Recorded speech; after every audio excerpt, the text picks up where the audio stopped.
Hello, and welcome to History for Sleep. Tonight, we journey through the remarkable life of Napoleon Bonaparte, from his humble beginnings on the island of Corsica to his rise as one of history's most influential figures.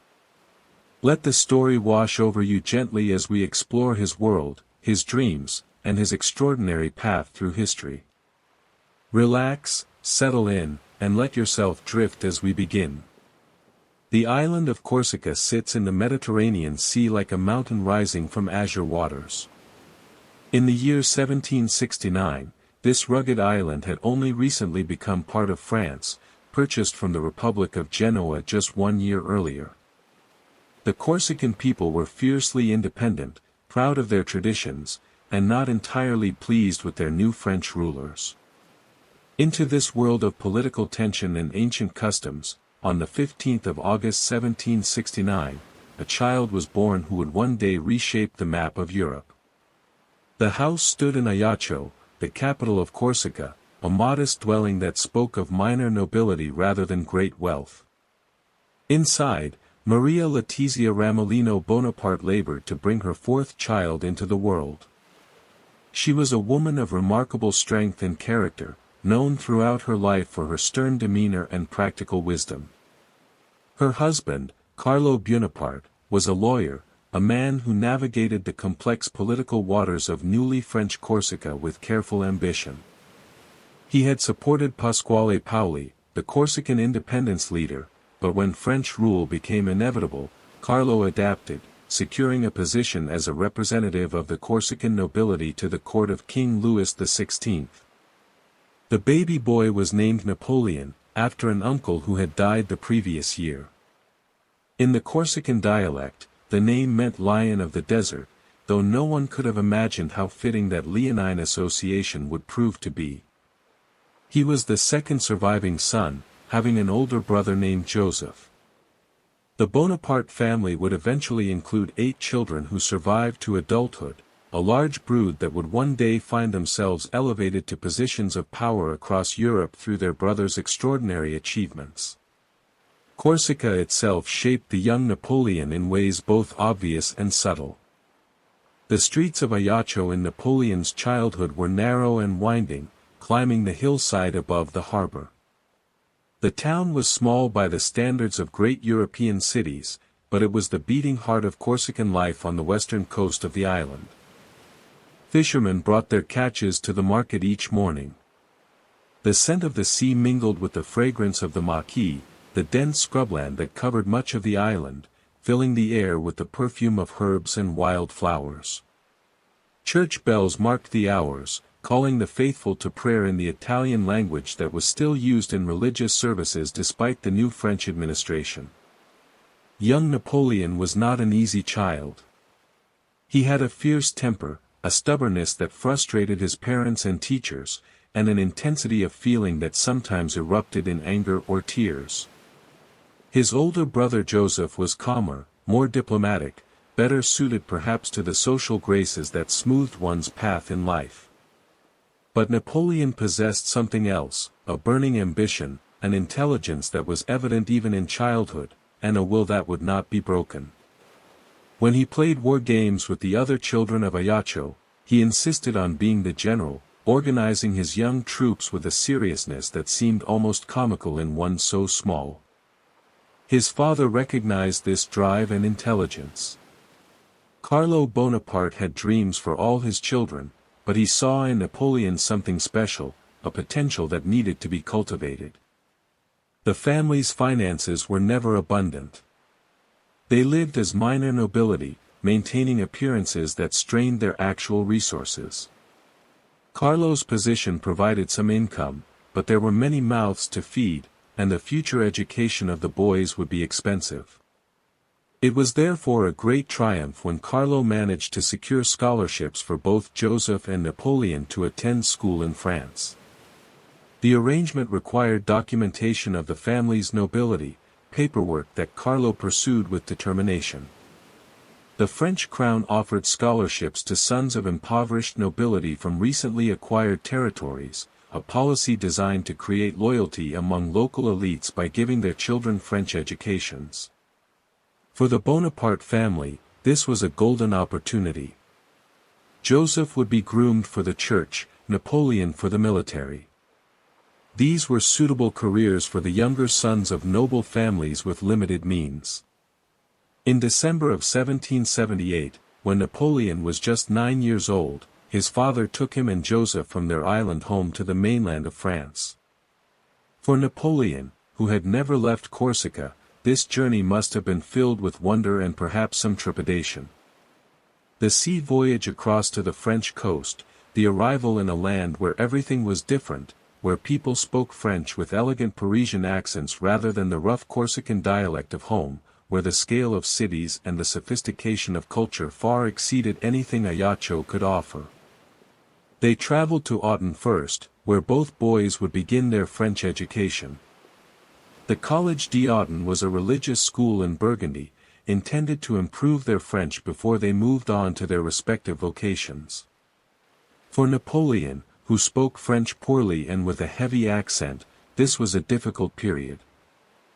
He was mocked by the other boys for his accent, for his Corsican origins, for his poverty compared to many of his better-dressed classmates. The teasing cut deeply. Napoleon responded sometimes with his fists, sometimes by withdrawing into sullen isolation, always with a fierce pride that refused to show weakness or ask for mercy. He spent only a few months at Autun, but they were formative months. He improved his French, though he would never lose his accent entirely.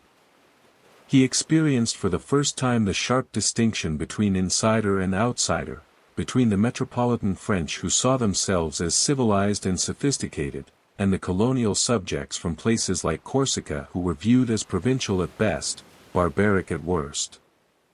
This experience of being othered, of being looked down upon, created in Napoleon a complex relationship with France. He would serve France brilliantly, but he would never quite forget that he had not been born French, that his loyalty was something he chose rather than something bred into him from birth. In May of 1779, Napoleon moved again, this time to the Royal Military School at Brienne-le-Château. This would be his home for the next 5 years, a period that transformed him from a Corsican boy into a French military cadet. The school at Brienne was one of 12 royal military schools established by King Louis XV to train the sons of poor nobility for military service. It was a Spartan institution, befitting its purpose of creating officers who could endure the hardships of military life. The buildings of Brienne were severe and imposing, designed with little thought for comfort or beauty. The routine was rigid. The boys rose early, attended religious services, studied mathematics, languages, history, geography, and military sciences. Physical training was part of the curriculum, though Napoleon, never particularly athletic, found this aspect less to his liking than the intellectual studies. The discipline was strict, the food was plain, the accommodations were basic. It was, in many ways, perfect preparation for military life. Napoleon threw himself into his studies with characteristic intensity. Mathematics became a particular passion. There was something in the clarity of numbers, the logical progression of proofs, the absolute rightness or wrongness of solutions that appealed to his mind. He excelled in mathematics, showing an aptitude that marked him as exceptional. History too captured his imagination. He read voraciously about the great generals of the past, about Alexander the Great, about Julius Caesar, about Hannibal crossing the Alps. These ancient commanders became his heroes, their campaigns his object lessons in strategy and leadership. Geography complemented his historical studies. Napoleon understood instinctively that terrain shaped battles, that understanding the physical landscape was as important as understanding military theory. He studied maps with fascination, memorizing the positions of rivers and mountains, the locations of cities and fortresses. This geographical knowledge would serve him brilliantly in his future campaigns, allowing him to see opportunities and dangers that other commanders missed. But if Napoleon found intellectual satisfaction in his studies, his social life at Brienne was lonely.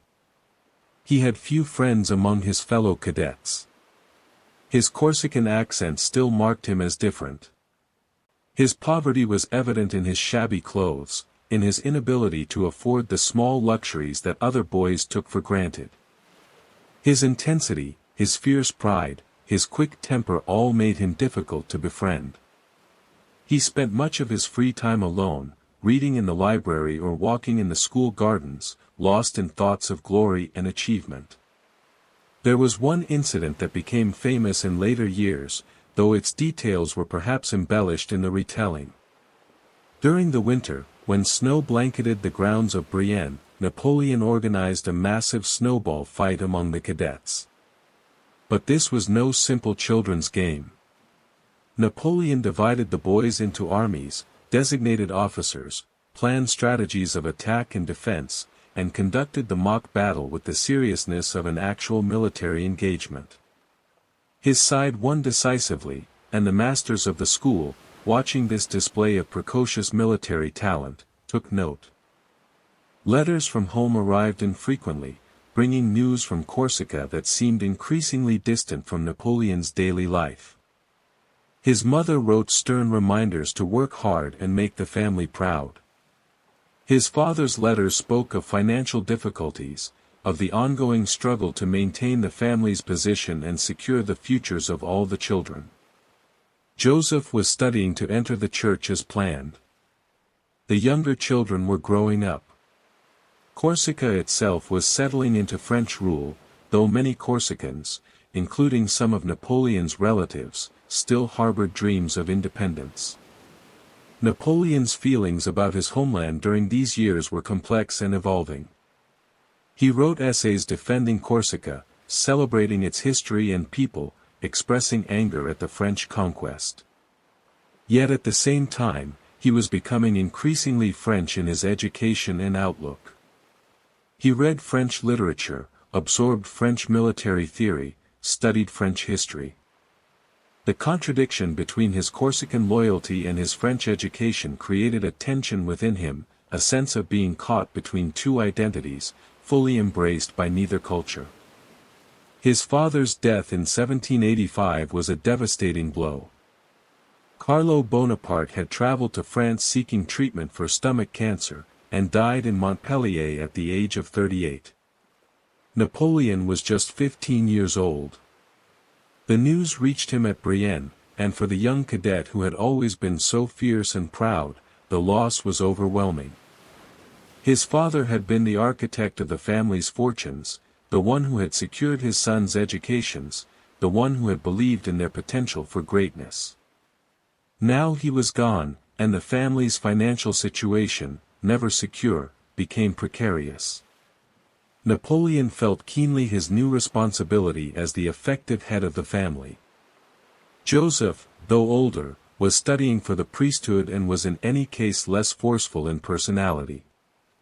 It fell to Napoleon to worry about money, to concern himself with his mother and younger siblings back in Corsica, to feel the weight of being the man of the family despite still being a student.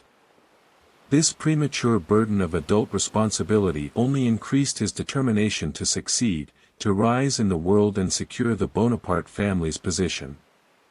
His performance at Brienne had been strong enough that he was selected to continue his education at the École Militaire in Paris, the premier military academy in France. In October of 1784, 1 year before his father's death, Napoleon arrived in Paris. If Brienne had seemed impressive to a boy from Corsica, Paris was overwhelming. The capital of France was one of the great cities of Europe, a sprawling metropolis of hundreds of thousands of people, of grand palaces and churches, of theaters and salons where the intellectual life of the Enlightenment flourished. The École Militaire occupied an impressive building near the Champ de Mars, designed by the architect Jacques Gabriel in the classical style that spoke of order, rationality, and power. The school trained officers for the artillery and other technical branches of the army, providing advanced instruction in mathematics, physics, fortification, and military engineering. The cadets wore elegant uniforms, lived in better accommodations than Napoleon had known at Brienne, and received training that was the finest military education available in Europe. Napoleon continued to excel in mathematics and military subjects, but he also continued to struggle socially. Paris society, even within the military school, was more sophisticated and more conscious of class distinctions than provincial Brienne had been. The other cadets were sons of wealthy nobility, young men who had money to spend on fashionable clothes, on entertainments in the city, on all the pleasures that Paris offered. Napoleon, conscious of every sou, unable to afford such luxuries, felt his poverty more keenly than ever. He studied with determination, knowing that his career, his family's future, depended on his success. The artillery branch of the military, while perhaps less glamorous than the cavalry, offered better opportunities for a young officer of talent but limited means. Artillery required technical knowledge, mathematical skill, and understanding of physics and engineering. These were things Napoleon possessed in abundance. Moreover, artillery was increasingly important in modern warfare, and skilled artillery officers were valued. In September of 1785, just months after his father's death, Napoleon took his final examinations. Out of 58 cadets in his class, he ranked 42nd. This was not a brilliant result, but it was respectable, and more importantly, it was sufficient. At the age of 16, Napoleon Bonaparte was commissioned as a second lieutenant in the La Fère artillery regiment. He was now an officer in the army of King Louis XVI, granted the king's commission and entitled to wear the uniform and bear the rank of his position. His first posting was to Valence, a garrison town in southeastern France along the Rhone River. For a young officer fresh from the academy, this was a typical assignment, a place to gain practical experience, to learn the routines of military life beyond the classroom, to begin the slow climb up the ranks that was the normal path of a military career.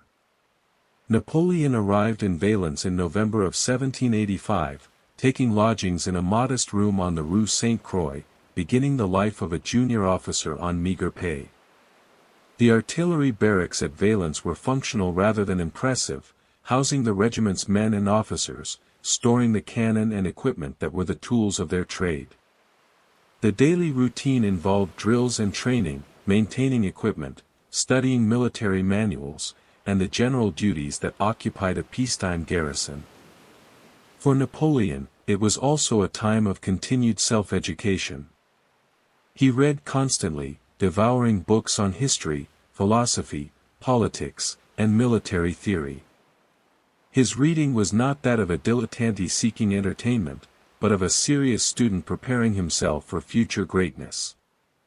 He filled notebooks with his observations, his analyses of what he read, his thoughts on government and society. He wrote essays on topics ranging from ancient history to contemporary politics, practicing his writing skills, developing his ideas, building the intellectual foundation that would later inform his decisions as a commander and ruler. His reading included the philosophers of the Enlightenment, Voltaire and Rousseau, whose ideas about reason, progress, and the perfectibility of human society were shaping the intellectual currents of late 18th century France. Napoleon's financial situation during these years was difficult.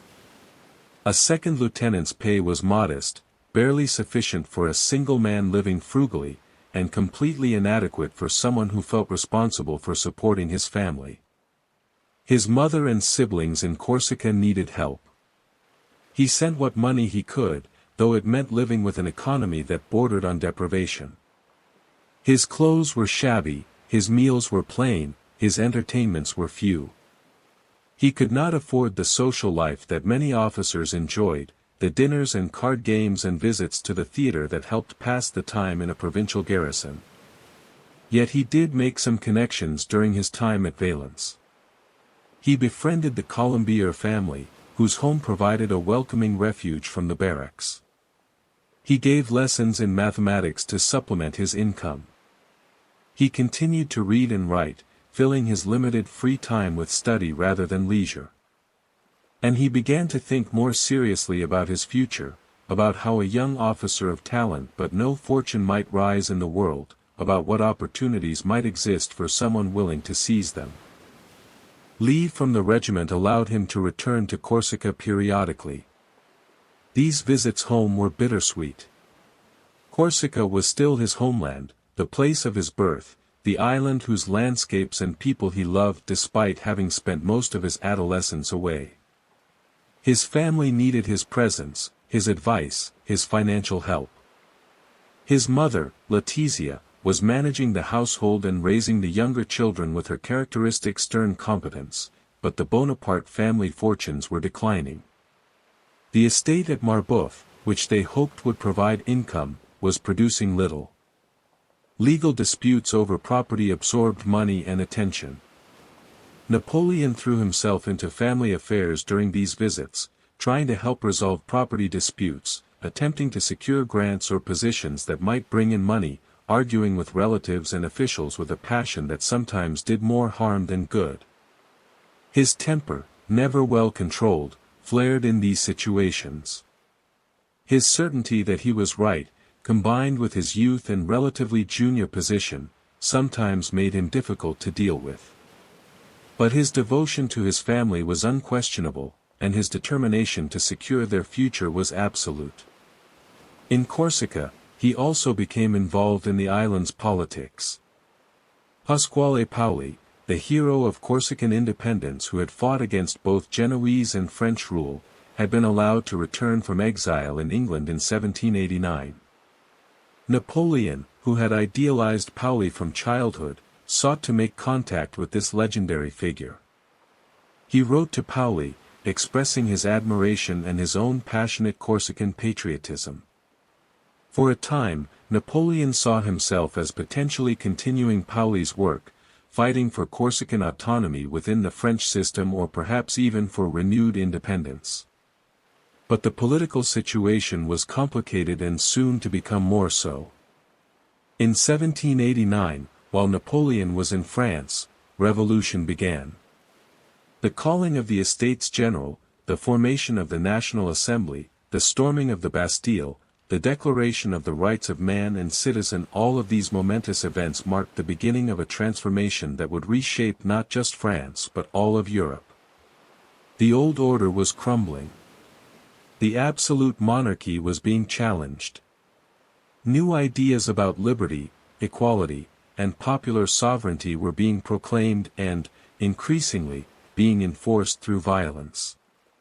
For Napoleon, the revolution was both opportunity and danger. The old military hierarchy, based on noble birth and aristocratic connections, was being dismantled. Officers of common birth, or at least of minor nobility like himself, now had chances for advancement that would have been impossible under the old regime. At the same time, the chaos of revolution, the factional struggles, the increasing radicalism and violence all created a perilous environment where one wrong step could mean ruin or death. Napoleon navigated these dangerous waters with a combination of caution and ambition. He was no rabid revolutionary, but neither was he a defender of the old aristocratic order.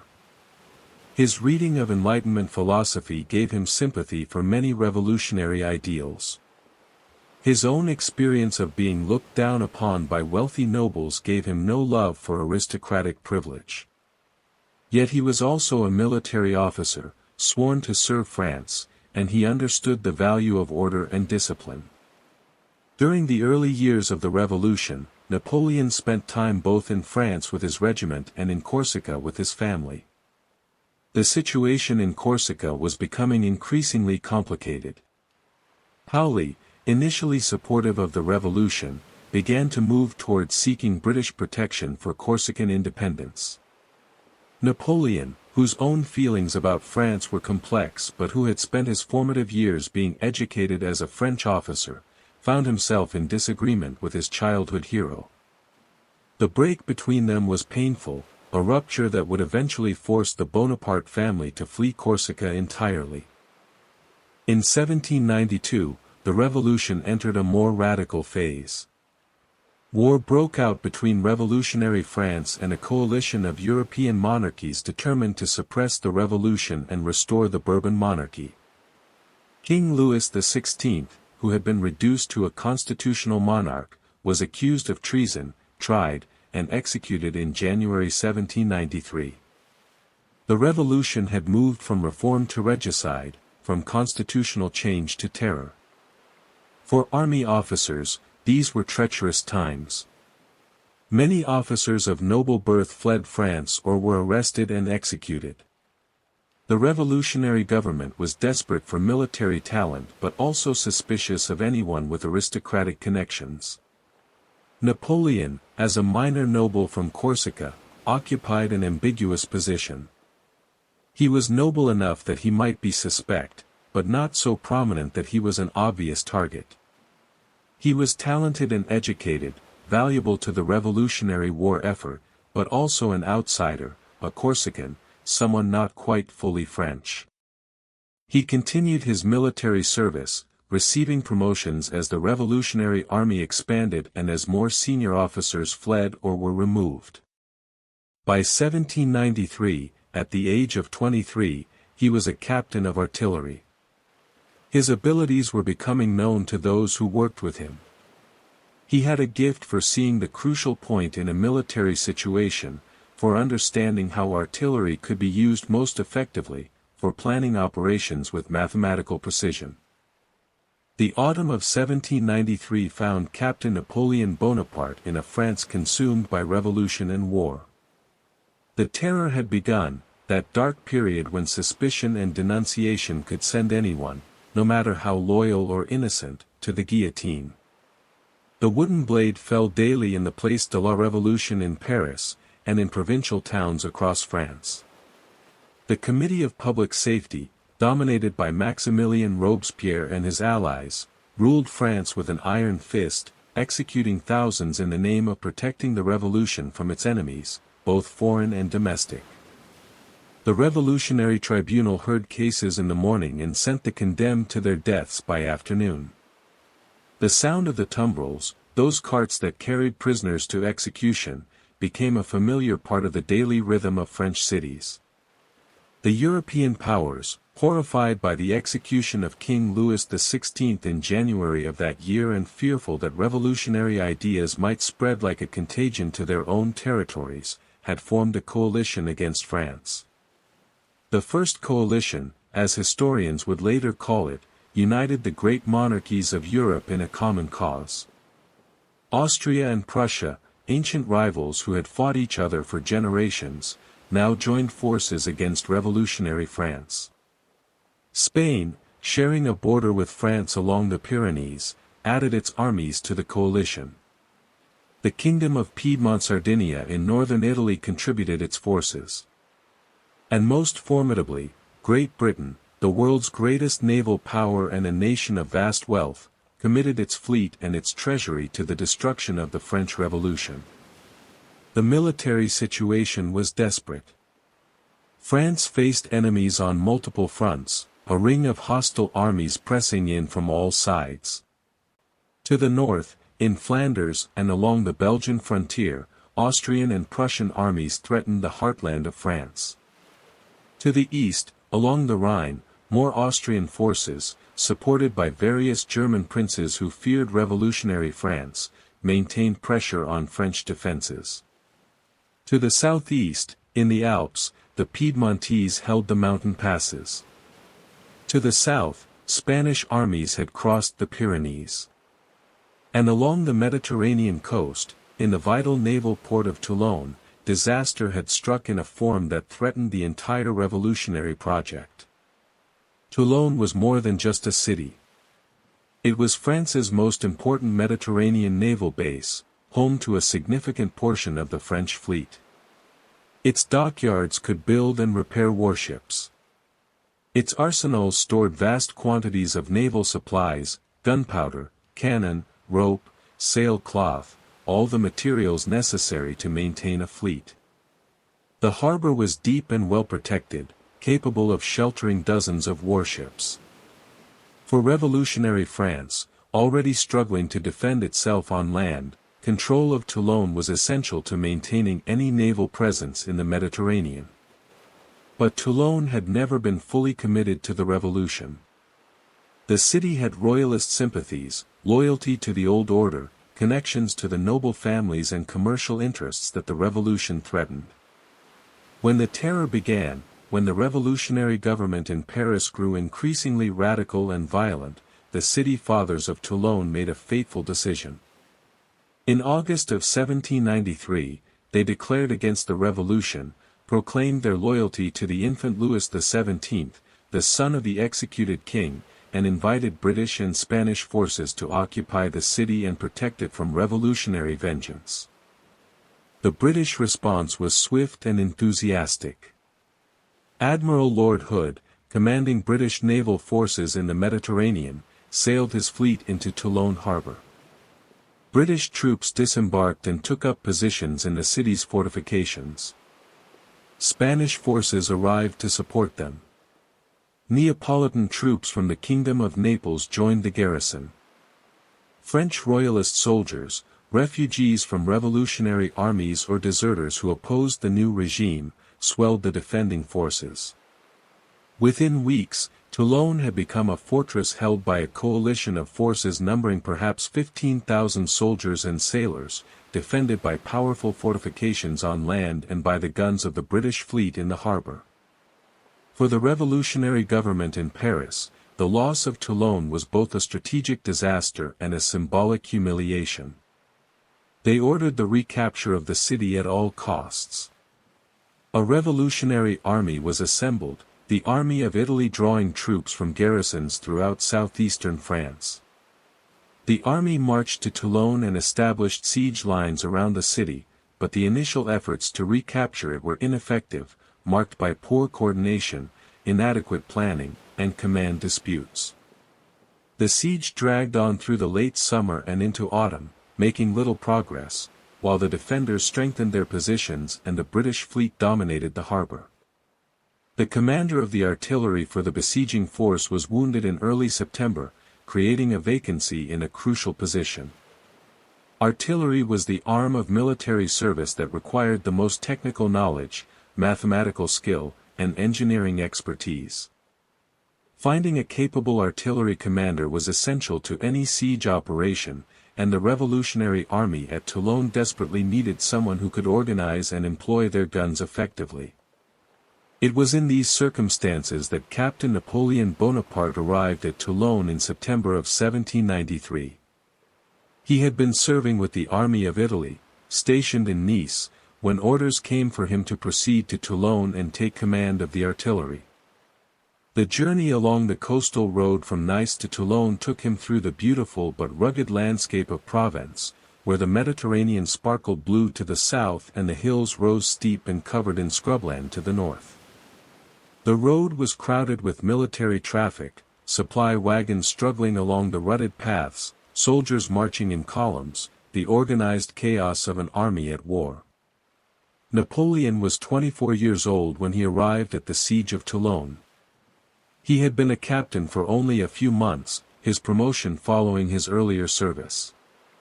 He was still relatively unknown outside military circles, just another junior officer among thousands serving in the revolutionary armies. His appearance was not particularly impressive. He was short, perhaps 5 feet 6 inches tall, though not unusually so for the time when most men were shorter than their modern descendants. He was thin, his face somewhat gaunt, his hair worn long and often unkempt. His uniform was plain, without the elaborate decorations and expensive tailoring that characterized officers from wealthy families. But his eyes were remarkable, dark and intense, seeming to bore into whoever he spoke with, conveying an intelligence and will that commanded attention even when his physical presence did not. He reported to General Cartos, the commanding officer of the besieging forces, and to the representatives on mission, those political commissars sent by the Committee of Public Safety to oversee military operations and ensure loyalty to the revolution. These representatives held enormous power, able to dismiss generals, order arrests, even send officers to the guillotine if they suspected treason or incompetence. They were men to be both respected and feared, embodiments of revolutionary authority in its most direct and dangerous form. Napoleon surveyed the siege lines, studying the dispositions of troops and artillery with a professional eye. What he saw dismayed him. The revolutionary forces had established their positions in a haphazard manner, without clear strategic focus. The artillery was scattered, individual guns positioned according to no coherent plan, firing at targets that were either out of range or insufficiently important to justify the expenditure of ammunition. The troops were poorly coordinated, different units operating independently rather than as part of a unified force. The command structure was confused, with multiple generals offering conflicting orders and the representatives on mission intervening in tactical decisions they were not qualified to make. Napoleon walked the perimeter of the siege lines, sometimes alone, sometimes accompanied by junior officers or by the representatives on mission who wanted to assess this new artillery commander. He studied the fortifications of Toulon, observing the positions of British and Spanish guns, noting the fields of fire, calculating ranges. He examined the harbor, watching the British fleet at anchor, massive ships of the line with their multiple gun decks, the frigates and smaller vessels that supported them. He looked at maps, comparing the features he observed with their representation on paper, adding his own notes and sketches. The key to Toulon, Napoleon quickly realized, was not to assault the city's walls directly. The fortifications were too strong, the defenders too numerous, the British fleet able to provide supporting fire to any point along the seaward defenses. A direct assault would be costly and likely to fail. But there was another approach, one that the current besiegers had not properly appreciated. The inner harbor of Toulon, where the French fleet was anchored and where the British warships now rested, was commanded by a promontory called Fort l'Aiguillette, along with its supporting position at Fort Balaguer. These two positions, if held by the French and armed with adequate artillery, would make the harbor untenable for the British fleet. Napoleon presented his plan to the representatives on mission and to General Cartaux. His manner was confident, his explanation clear and backed by mathematical calculations and tactical reasoning. If French artillery could be positioned on l'Aiguillette, he explained, they could fire down into the harbor, reaching every British ship at anchor. The British would have two choices: they could move their fleet out of range, which meant abandoning Toulon, or they could stay and be destroyed by French guns. And if the British fleet left Toulon, the city could not hold. The garrison depended on the fleet for supplies, for reinforcements, for the naval gunfire that supplemented their land-based artillery. Without the fleet, Toulon would fall. The representatives on mission, particularly Paul Barras and a young firebrand named Stanislas Frerin, were impressed by Napoleon's analysis. They were politicians rather than soldiers, but they could recognize clarity and competence when they encountered it. General Cartaux was less enthusiastic, resistant to being lectured by a captain barely out of his 20s, but the representative's support gave Napoleon the authority he needed. He was authorized to implement his plan, given command of the artillery with a relatively free hand to organize and deploy it as he saw fit. Napoleon threw himself into the work with the intense energy that characterized his entire life. He seemed to require little sleep, working through the nights by lamplight in his headquarters, a requisitioned house near the siege lines. During the days he was constantly in motion, visiting gun emplacements, checking the work of building new batteries, drilling artillery crews, requisitioning supplies from the military depots and from local authorities. He had a gift for administration, for organizing the complex logistics that artillery required, ensuring that guns had ammunition, that powder was kept dry, that damaged equipment was repaired or replaced. The weather as autumn progressed toward winter became increasingly cold and wet. The siege lines were transformed into rivers of mud when the rains came, making movement difficult, turning the camps into sodden miserable places where soldiers huddled in inadequate tents and cursed their circumstances. Disease spread through the army, as it always did in such conditions. Dysentery, typhus, and various fevers killed or incapacitated soldiers as surely as enemy fire.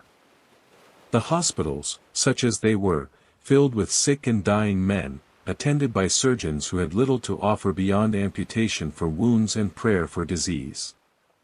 Napoleon drove his men hard, but he also drove himself. He shared their hardships, sleeping in the same mud, eating the same inadequate rations, exposing himself to the same enemy fire. He was not a general who commanded from a comfortable headquarters miles behind the lines. He was present at the forward positions, checking gun sights personally, calculating firing solutions, encouraging crews, and demonstrating by his presence that he would not ask them to face dangers he himself avoided. This leadership style created loyalty among his soldiers, a sense that their commander was one of them, that he cared about their welfare and would not waste their lives carelessly. The construction of batteries to threaten Fort Eleguelet proceeded slowly. Each gun emplacement had to be built under fire, workers and soldiers digging trenches, raising earthworks, positioning guns while British and Spanish artillery fired at them from the fortifications. Men were killed and wounded in this work, struck down by cannonballs or grapeshot as they labored. Napoleon named one of the key batteries the Battery of the Men Without Fear, a psychological touch designed to make the soldiers serving there proud of their dangerous position, to turn fear into honor. Supplies were a constant problem. The Revolutionary Army's logistics were always strained, the chaos of revolutionary administration making it difficult to ensure steady flows of ammunition, food, and equipment. Napoleon requisitioned what he could, demanded what he needed, and improvised when official channels failed. He wrote constant letters to authorities in Nice, in Marseilles, in Avignon, requesting guns, powder, shot, tools, wagons, horses. He cajoled, threatened, and argued, using every bit of influence he possessed to secure what his artillery needed. As the weeks passed, the siege became a battle of attrition. The French positions grew stronger as more guns were brought up and more batteries constructed. The British and Spanish defenders responded with their own artillery, dueling with the French batteries, trying to destroy French guns before they could threaten the harbor. The sound of cannon fire became constant, a rolling thunder that echoed across the hills surrounding Toulon, punctuated by the sharp crack of musket fire when infantry skirmished in the no-man's land between the lines. Napoleon was wounded twice during the siege, though neither injury was serious. Once, a British cannonball struck near where he was standing, throwing up earth and stones that struck his leg, causing painful bruises but no lasting damage. On another occasion, shrapnel from an exploding shell cut his cheek, leaving a small scar he would carry for the rest of his life. He barely paused in his work after either injury, refusing to be evacuated to a hospital, simply having the wound bandaged and continuing with his duties. The political representatives who oversaw the siege took note of Napoleon's dedication and competence. Augustin Robespierre, younger brother of Maximilian and one of the most powerful representatives on mission, developed a particular appreciation for the young artillery commander. Augustin, unlike his more famous brother, had an amiable personality, was willing to listen to military men's advice, and could recognize talent when he saw it. He began to recommend Napoleon in his dispatches to Paris, suggesting that this young officer deserved promotion and further opportunities. By December, the French positions had been developed to the point where an assault on Fort Eleguelet could be contemplated. The battery emplacements were ready, the guns positioned, the ammunition stockpiled, the assault troops assembled. Napoleon planned the operation carefully, studying the fort's defenses, calculating the best approach, coordinating with the infantry commanders who would lead the actual assault. The attack was scheduled for the night of December 16th to 17th, a timing chosen to take advantage of darkness to conceal the attackers' approach. The night of the assault was dark and stormy, rain falling in sheets, the wind howling in from the Mediterranean. The weather made conditions miserable but also provided cover, reducing visibility for the defenders. Napoleon positioned himself with the leading assault columns, intending to advance with his artillery as soon as the infantry captured the fort. The French troops moved forward through the darkness, their footsteps muffled by the mud and rain, their approach concealed by the storm. The British and Spanish defenders were alert despite the weather. Sentries had been doubled, aware that the French positions were now close enough that an assault was likely imminent. When the French attack was detected, alarm guns were fired, calling the garrison to arms. The night erupted in violence, musket fire flashing in the darkness, the screams of men mingling with the roar of the wind and rain. The fighting was brutal, hand-to-hand combat in the trenches and ramparts of the fort, men stabbing with bayonets, clubbing with musket butts, grappling in the mud. Napoleon advanced with the assault troops, urging them forward, pointing out targets for his artillerymen who were manhandling their guns through the mud. A British soldier, defending a breach in the fort's wall, lunged at Napoleon with his bayonet, the blade piercing Napoleon's thigh above the knee. The wound was painful, blood immediately soaking through his breeches, but the blade had not struck bone or major blood vessels. Napoleon staggered but did not fall, and an aide shot the British soldier before he could strike again. Other soldiers formed around Napoleon, protecting their commander even as the battle raged around them. Napoleon refused to leave the field. His wound was bandaged hastily, cloth wrapped tightly around his thigh to slow the bleeding, and he continued to direct operations, limping through the captured fortifications, positioning guns, ordering fire missions. The pain must have been considerable, but he showed no sign of it beyond a tightness around his mouth and a slight pallor to his already pale face. His subordinates, seeing their commander wounded but still present and still commanding, were inspired to greater efforts. By dawn, Fort L'Aiguillette was firmly in French hands. The British and Spanish defenders had been driven out, falling back toward the city's inner defenses. French artillerymen immediately began positioning guns to command the harbor. Napoleon supervised this work personally, ignoring the pain in his leg, refusing suggestions that he rest or seek medical attention beyond the field dressing already applied. By mid-morning, French batteries on L'Aiguillette opened fire on the British fleet in the harbor. Admiral Lord Hood, commanding the British squadron from his flagship HMS Victory, assessed the situation quickly.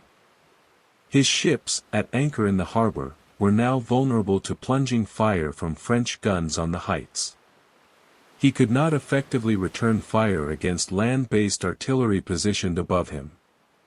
The anchorage, so safe when British forces controlled the surrounding forts, had become a trap. Hood ordered immediate evacuation. The British fleet would have to abandon Toulon. The evacuation was chaotic and tragic. Thousands of French royalists, those who had collaborated with the British or who simply opposed the revolution, crowded the docks, desperate to escape before Republican forces entered the city. They knew what awaited them if they stayed: arrest, trial, execution. The British ships took aboard as many refugees as they could manage, cramming men, women, and children into already crowded vessels. But there was not room for everyone. Thousands were left behind on the docks, watching in despair as the fleet sailed away, knowing their fate was sealed. The British attempted to destroy what they could not take. French warships that could not be sailed away were set afire, the flames spreading through their wooden hulls, masts and rigging collapsing in showers of sparks. Arsenal buildings were blown up, explosions rocking the city as British engineers detonated powder magazines. But the destruction was incomplete, hastily executed in the face of advancing French forces. Much of the arsenal survived, many ships were captured intact, and the port facilities remained largely functional. On December 19, 1793, Republican forces entered Toulon. The gates were opened, white flags appeared on the walls, and the Revolutionary Army marched into the city that had defied them for 4 months. The reprisals began immediately, as they so often did in this period of revolutionary violence. Representatives on mission organized revolutionary tribunals to try collaborators. Hundreds were executed in the following days, shot or guillotined, their bodies thrown into mass graves or left lying in the streets as warnings to others. The city, briefly renamed Port-la-Montagne to erase its royalist associations, was subjected to systematic looting by victorious troops who had been promised the spoils of victory. Napoleon, his leg still painful from the bayonet wound but healing, watched the aftermath of victory with mixed feelings. He understood military necessity, accepted that war involved violence and death, but the indiscriminate vengeance being inflicted on Toulon's population troubled him. He was a soldier, not a revolutionary fanatic, and the terror's excesses, while directed at enemies of the revolution, seemed to him wasteful and counterproductive. But he kept such thoughts to himself. In the France of 1793, expressing doubt about revolutionary justice could be fatal. The rewards for the victory at Toulon came swiftly.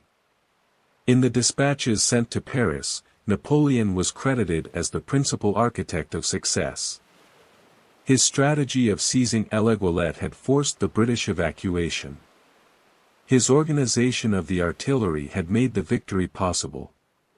His personal courage, fighting wounded, had inspired the troops. The Committee of Public Safety, reading these reports, recognized that they had discovered a valuable military talent. On December 22, 1793, just 3 days after the fall of Toulon, Napoleon Bonaparte was promoted to brigadier general. He was 24 years old. The promotion was extraordinary, a leap from captain to general in a matter of months, the kind of rapid advancement that would have been utterly impossible under the old regime. But the revolution had swept away the old rules. Merit and success, or at least the appearance of them, now determined advancement rather than noble birth or aristocratic connections. And Napoleon had demonstrated both merit and success in spectacular fashion. The new general received congratulations from the representatives on mission, from fellow officers, from soldiers who had served under his command. Augustin Robespierre, whose patronage had been valuable, was particularly warm in his praise, predicting that this young officer would achieve even greater things. Napoleon accepted the honors with a mixture of pride and calculation. The promotion was what he had worked for, what his talent and ambition deserved, but he understood that in revolutionary France, fortune could change rapidly. Today's hero could become tomorrow's suspect with frightening speed. His promotion brought him to the attention of powerful figures in Paris beyond just the Robespierre brothers. The Committee of Public Safety, that small group of men who effectively ruled France during the Terror, took note of his name. The representatives on mission spread word of his abilities. Other generals, especially those concerned with the military situation along France's southern borders, requested his services. Napoleon Bonaparte, previously just another obscure artillery officer, was becoming known. In the early months of 1794, Napoleon was appointed to a staff position developing plans for the Army of Italy. This posting took him to Nice, where the army had its headquarters, giving him responsibility for planning potential offensive operations into northern Italy. The strategic situation along the Italian frontier was complex and challenging. The Kingdom of Piedmont-Sardinia, ruled by the House of Savoy, controlled the Alpine passes and the approaches to the Po Valley. Austrian forces occupied Lombardy and other territories in northern Italy. Various smaller Italian states maintained their independence through diplomatic maneuvering and by playing the great powers against each other. Napoleon studied the geography, the political situation, the military dispositions. He developed plans for campaigns that would split the Piedmontese and Austrian armies, defeat them in detail, then drive into the rich plains of northern Italy. His plans were audacious, calling for rapid movements, concentration of force at decisive points, accepting calculated risks to achieve strategic surprise. They reflected his emerging strategic vision, shaped by his reading of military history and his understanding of revolutionary warfare's aggressive spirit. But before these plans could be implemented, the political situation in Paris shifted dramatically and dangerously. On the 27th of July 1794, by the traditional calendar, or the 9th of Thermidor by the revolutionary calendar that measured time from the revolution's beginning, Maximilien Robespierre was overthrown. The terror was ending, not through popular uprising or foreign victory but through internal coup, as Robespierre's colleagues on the Committee of Public Safety and in the Convention turned against him, fearing they would become his next victims. The fall of Robespierre was swift and brutal, as dramatic as anything in this period of drama and violence. On the 8th of Thermidor, Robespierre delivered a speech in the Convention, denouncing unnamed conspirators and calling for more purges. But his enemies were ready. The following day, when Robespierre attempted to speak, he was shouted down, prevented from being heard, eventually ordered arrested along with his closest supporters including his brother Augustine. There was a confused attempt at resistance, with loyal forces from the Paris Commune trying to rescue Robespierre, but the Convention supporters prevailed. Robespierre was wounded, possibly a suicide attempt or possibly shot during his arrest, the historical sources being unclear. On the 10th of Thermidor, Robespierre, his brother Augustine, and their closest allies were executed without trial, sent to the guillotine that had claimed so many others. For Napoleon Bonaparte, hundreds of miles away in Nice, the news of Thermidor arrived like a thunderclap. His patron, Augustin Robespierre, was dead. His connection to the Robespierre brothers was well known. In the paranoid atmosphere of revolutionary politics, where association with fallen leaders could be as fatal as active conspiracy, Napoleon's position suddenly became precarious. The Thermidorian reaction, as this new phase came to be called, saw many supporters of Robespierre arrested, imprisoned, or executed. The blade that had fallen on the Robespierres might easily fall on those who had been their protégés. The arrest came in August of 1794, barely 2 weeks after Thermidor. Napoleon was seized by soldiers acting on orders from the new authorities, charged with conspiracy, with being a partisan of Robespierre, with crimes that were deliberately left vague because vagueness made them harder to refute. He was taken to Fort Caron on Antibes, a grim fortress that had served as both military installation and prison for generations. The stone walls were thick and cold, the cells dark and damp, the conditions designed to break the spirits of those confined within. Napoleon spent 2 weeks in that prison, 2 weeks of uncertainty and fear. He did not know if charges would be formally brought, if he would face trial, if he might simply be executed without the pretense of legal proceedings. The Thermidorian government, while it had ended the worst excesses of the terror, still governed through fear and was quite capable of eliminating those it deemed dangerous or inconvenient. Napoleon, young and relatively unimportant despite his general's rank, would not be missed if he quietly disappeared. The cell was small, perhaps 10 feet by 8, with a narrow window high up near the ceiling that let in a dim shaft of daylight during the day and showed stars at night. There was a wooden plank for a bed, with a thin straw mattress that smelled of mildew and previous occupants. A bucket served as toilet facilities, emptied once a day by guards who spoke little and met prisoners' questions with silence or grunts. The food was adequate but plain, bread and thin soup, occasionally supplemented with cheese or a bit of dried meat.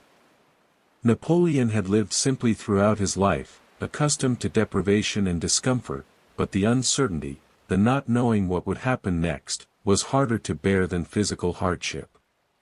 He occupied his mind by reviewing in his head the military problems he had been working on before his arrest.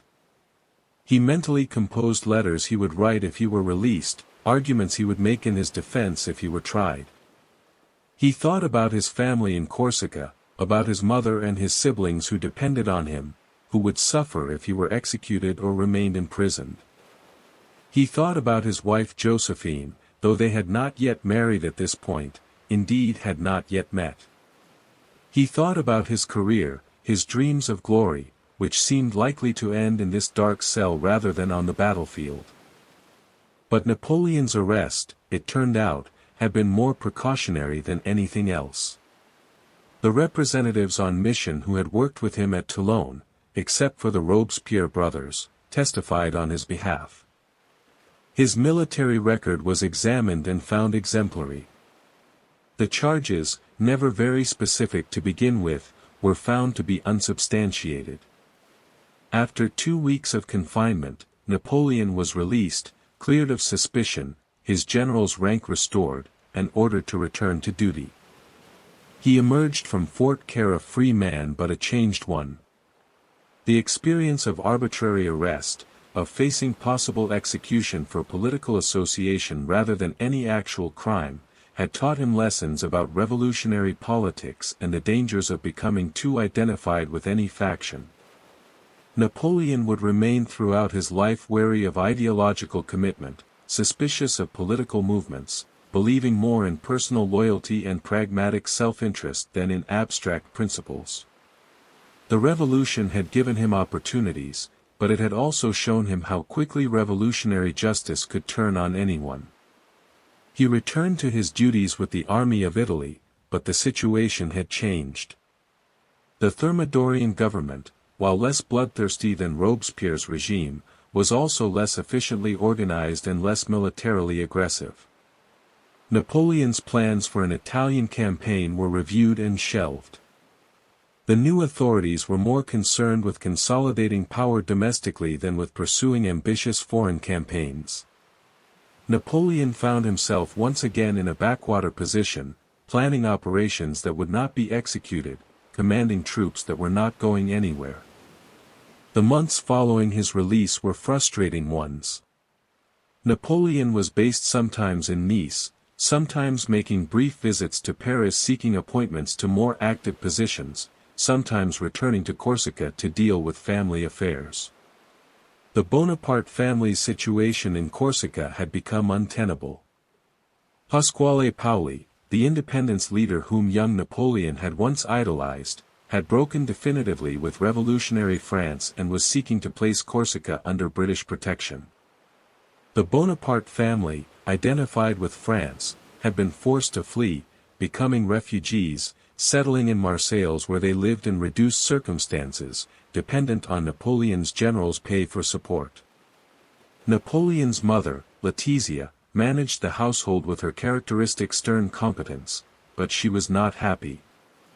Corsica had been her home, her family's home for generations, and exile was bitter. The younger Bonaparte children, growing up in France rather than Corsica, were becoming increasingly French in their language and outlook, losing connection to their island heritage. Napoleon, caught between his Corsican identity and his French career, felt the tension keenly but could see no resolution except through success in French service. In the spring of 1795, Napoleon was in Paris, partly on leave, partly seeking a new assignment that would offer better prospects than the static situation in Nice. Paris during the Thermidorian period was a strange place, a city recovering from terror but still marked by it. The prisons had been emptied of many political prisoners, but the memory of who had been imprisoned and why remained fresh. The guillotine in the Place de la Révolution, while no longer in constant use, still stood ready, still claimed occasional victims. The sections of Paris, those neighborhood assemblies that had been centers of revolutionary activism, were being suppressed, their power broken by a government that feared popular radicalism as much as it had feared Robespierre's dictatorship. Yet there was also a sense of relief, almost of gaiety, as if Paris were determined to forget the horrors of recent years through pleasure and excess. The theaters reopened, the cafes filled with customers, the shops that had been shuttered during the worst days of terror displayed their goods again. Fashion reasserted itself, especially among the wealthy and those who had profited from revolutionary upheavals, purchasing confiscated aristocratic properties at bargain prices. Women wore Greek-style dresses, thin and revealing, a fashion called à la grecque that scandalized conservatives but delighted those who wore them. Men adopted elaborate cravats and high collars, peacocking through the Palais Royal and the Tuileries gardens. It was in this Paris, this strange mixture of revolutionary fervor and post-revolutionary exhaustion, that Napoleon met Josephine de Beauharnais.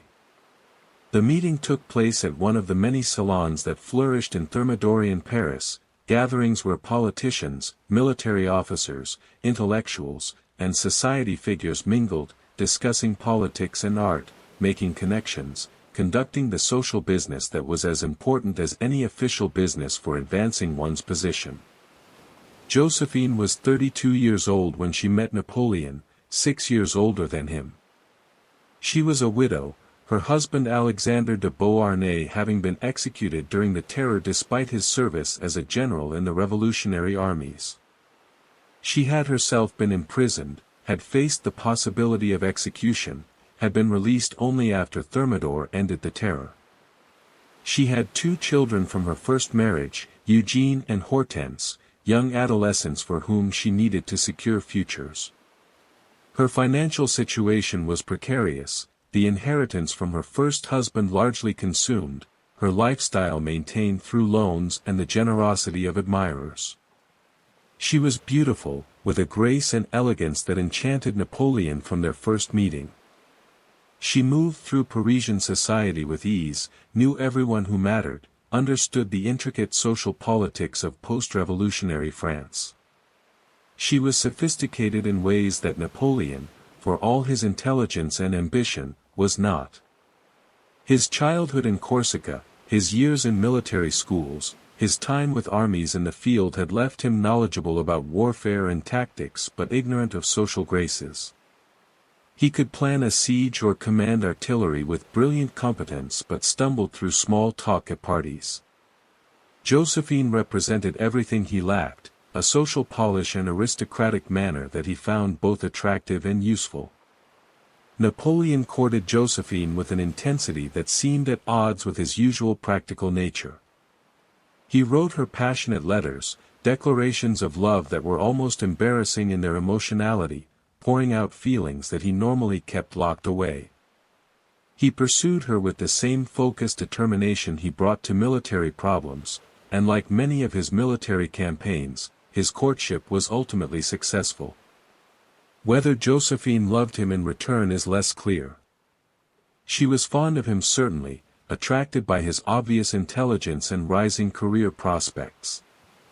But she was also calculating, aware that as a widowed mother with limited means she needed security, and marriage to a promising general offered that security.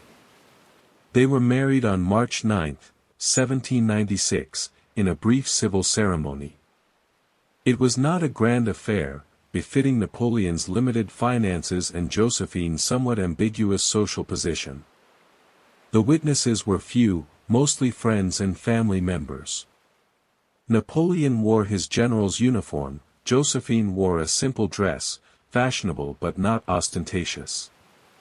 They exchanged vows in the perfunctory manner that civil ceremonies required, no religious blessing being possible under revolutionary law which had separated church and state.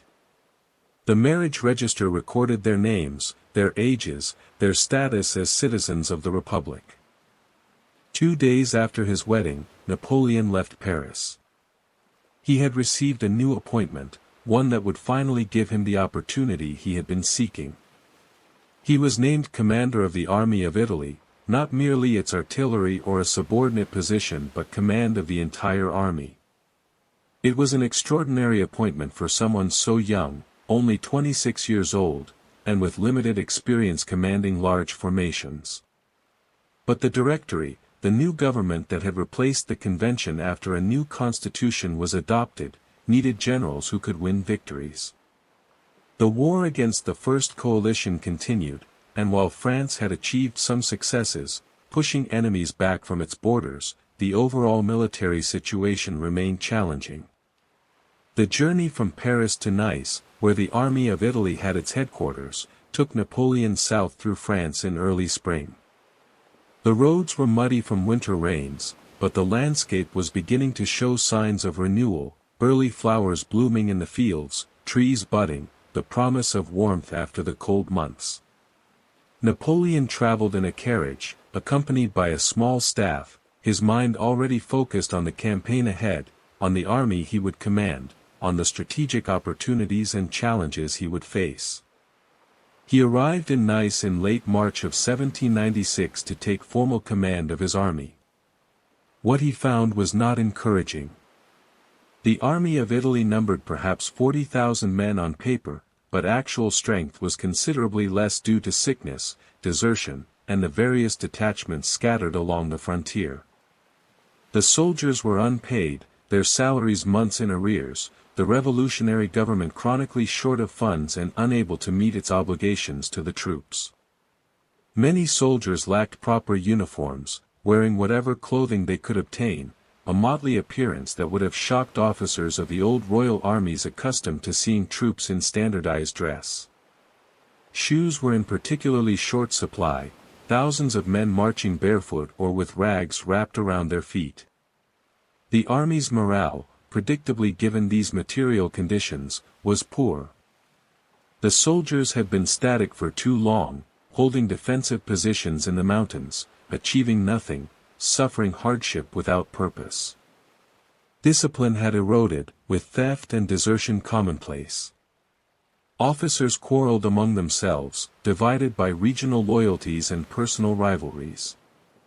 The generals who would serve under Napoleon's command were, almost without exception, older than he was, more experienced in years of service if not necessarily in actual combat success, and skeptical of this young commander sent from Paris to lead them.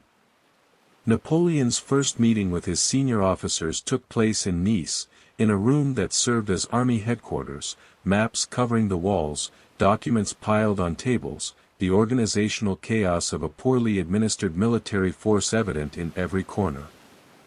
The generals gathered, watching this new commander with expressions ranging from curiosity to barely concealed hostility. They saw a small man, slight in build, his uniform relatively plain, his appearance unprepossessing. He looked young, almost boyish, certainly not like anyone's image of a commanding general. But when Napoleon began to speak, the atmosphere in the room changed. His voice, not particularly loud but carrying an unmistakable authority, outlined his plans for the coming campaign. He spoke without notes, without hesitation, explaining the strategic situation, the dispositions of the enemy forces, the routes of advance he intended to use.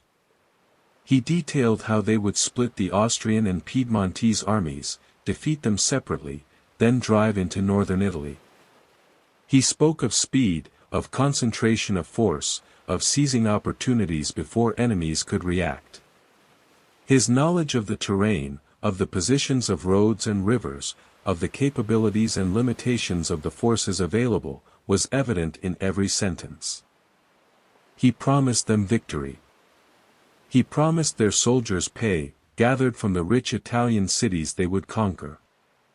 He promised food in abundance from the fertile plains of Lombardy. He promised glory, fame, the rewards that successful soldiers could claim in revolutionary France. And underlying the promises was a clear implication: those who followed him would prosper, those who failed him would be replaced. It was both inspiration and threat, delivered with a confidence that was itself compelling. The generals left that meeting with changed opinions. This young commander might be inexperienced in leading large armies, but he clearly knew what he was doing, had studied the situation thoroughly, possessed strategic vision beyond what they had expected. And perhaps equally important, he radiated a certainty, a conviction that he would succeed, that was itself infectious. Soldiers and officers both respond to leadership that believes in itself, and Napoleon's absolute confidence in his abilities and his plan created belief in those who would serve under him. The campaign began in April of 1796. Napoleon's army moved out of its winter quarters and advanced toward the mountain passes that led into Italy. The strategic situation was complex. The Kingdom of Piedmont-Sardinia, ruled by the House of Savoy, fielded an army of perhaps 25,000 men defending the Alpine approaches to Turin, their capital. The Austrian Empire had approximately 30,000 troops in Lombardy and along the border, commanded by General Beaulieu, an officer of the old school, competent but conventional. The two allied armies, while theoretically coordinating their operations, were actually quite separate, operating with different strategic goals and poor communication between them. Napoleon's plan exploited this separation. Rather than attacking one army frontally while the other remained intact to threaten his flanks or rear, he intended to thrust between them, preventing their junction, then defeat each in turn. It required rapid movement, precise timing, accepting the risk of having enemy forces on multiple sides in exchange for the advantage of being able to concentrate superior numbers against one enemy at a time. It was the strategy that would characterize his greatest campaigns, the strategy that would win him victory after victory through the coming years. The first battle came at Montenotte on April 12. The Austrians, not expecting French offensive operations so early in the campaigning season, were caught unprepared. Napoleon concentrated perhaps 12,000 French troops against an Austrian position held by only a few thousand, achieving local superiority despite having fewer total troops than the combined enemy forces. The French attack, launched at dawn after a night march that brought the troops into position under cover of darkness, was swift and decisive. The Austrians fought bravely but were overwhelmed by numbers and the ferocity of the assault. They retreated in disorder, leaving behind guns and supplies, their dead and wounded littering the field. 2 days later, at Millesimo, Napoleon struck again, this time against a mixed force of Piedmontese and Austrians who were attempting to unite their armies. Again the French attacked with superior local numbers, again the enemy was defeated and driven back. The pattern was establishing itself, Napoleon moving his army with a speed that his enemies found baffling, concentrating force against isolated enemy detachments, winning tactical victories that accumulated into operational success. At Dago, on April 14 and 15, the French won another victory, though this one was more costly. The Austrians had taken up a strong defensive position on high ground, and the initial French assault was repulsed with significant casualties. But Napoleon brought up reinforcements, organized a second attack, and personally led a charge that finally carried the Austrian positions. The soldiers, seeing their general exposed to the same fire they faced, advanced with renewed determination. The Austrians broke and retreated, and the road into Lombardy lay open. The Piedmontese, seeing their army defeated in a series of battles, their Austrian allies retreating, and French forces now threatening their capital at Turin, asked for an armistice. Within less than 2 weeks of campaigning, Napoleon had knocked one of France's enemies out of the war. The Armistice of Cherasco, signed on April 28, removed Piedmont from the First Coalition, gave France control of several key fortresses, and opened the roads into northern Italy. It was a stunning diplomatic and military success, achieved with remarkable speed. Napoleon pursued the retreating Austrians eastward into Lombardy. The Po River, wide and deep, formed a natural defensive barrier, and General Beaulieu positioned his army to defend the obvious crossing points. But Napoleon, demonstrating the operational flexibility that would characterize his generalship, moved his army downstream and crossed the Piacenza, a point Beaulieu had left weakly defended because he judged it too far from the main French axis of advance. The maneuver outflanked the entire Austrian defensive line, forcing Beaulieu to retreat hurriedly to avoid being cut off from his bases in Austrian territory. The French advanced rapidly, pursuing the retreating Austrians, living off the country, requisitioning supplies from Italian towns and villages. The soldiers, who had been starving in the mountains just weeks before, now marched through fertile farmland where food was abundant. Their morale, so poor at the campaign's beginning, soared with each victory. They began to believe in their young general, to see him as someone special, someone touched by fortune, someone who would lead them to glory and wealth. On May 10, at the town of Lodi, the French caught up with the Austrian rear guard. The Austrians had taken position on the far side of the Adda River, demolishing bridges except for one wooden bridge they held with artillery and infantry. Napoleon, assessing the situation, decided to assault the bridge directly rather than seeking an alternative crossing point. It was a risky decision, the bridge being a narrow choke point where attacking troops would be exposed to devastating fire, but Napoleon judged that the psychological impact of a successful frontal assault would be worth the casualties. The attack was launched in the late afternoon. French artillery bombarded the Austrian positions, trying to suppress their fire. Then, with drums beating and soldiers shouting revolutionary slogans, the assault columns advanced onto the bridge. The Austrians opened fire with everything they had, grape shot and musket balls tearing through the packed ranks of French soldiers on the bridge. Men fell in heaps, their bodies piling up, the bridge slick with blood. The attack stalled as the leading troops hesitated under the murderous fire. Napoleon, watching from near the bridge, saw his attack faltering. In a moment that would become legendary, he seized a battle flag from a color bearer and rushed onto the bridge himself, waving the flag, calling for the soldiers to follow him. It was an act of desperate courage, or perhaps desperate calculation, exposing himself to the same fire that had killed and wounded so many. But it worked. The soldiers, seeing their general among them, sharing their danger, surged forward. Officers and sergeants rallied their men, and the assault renewed with fresh determination. The French carried the bridge in a rush, overwhelming the Austrian defenders at bayonet point.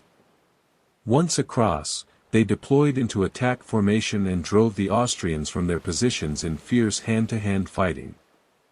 The Austrians retreated in disorder, abandoning guns and supplies in their haste to escape. The French had won another victory, and Napoleon had acquired another legend. The soldiers who had fought on that bridge began calling him, the Little Corporal, a nickname combining affection and respect, acknowledging his small stature while honoring his courage in leading from the front like a junior officer rather than commanding safely from the rear. On May 15, 1796, Napoleon entered Milan, the capital of Lombardy. The city, one of the great urban centers of Italy, opened its gates to the victorious French. Church bells rang, whether in celebration or resignation was unclear, as the French army marched through streets lined with crowds. Milan was wealthy, beautiful, cultured, everything that the provincial French soldiers had never experienced. The cathedral, the Duomo, rose magnificent in the center of the city, its Gothic spires reaching toward heaven. The palaces of the Milanese nobility were filled with art and luxury. The shops displayed goods that seemed exotic to men from rural France. Napoleon established his headquarters in Milan and began the work of governing as well as conquering. He imposed requisitions on the city and surrounding territories, collecting money, food, supplies for his army, and treasure to send back to the Directory in Paris.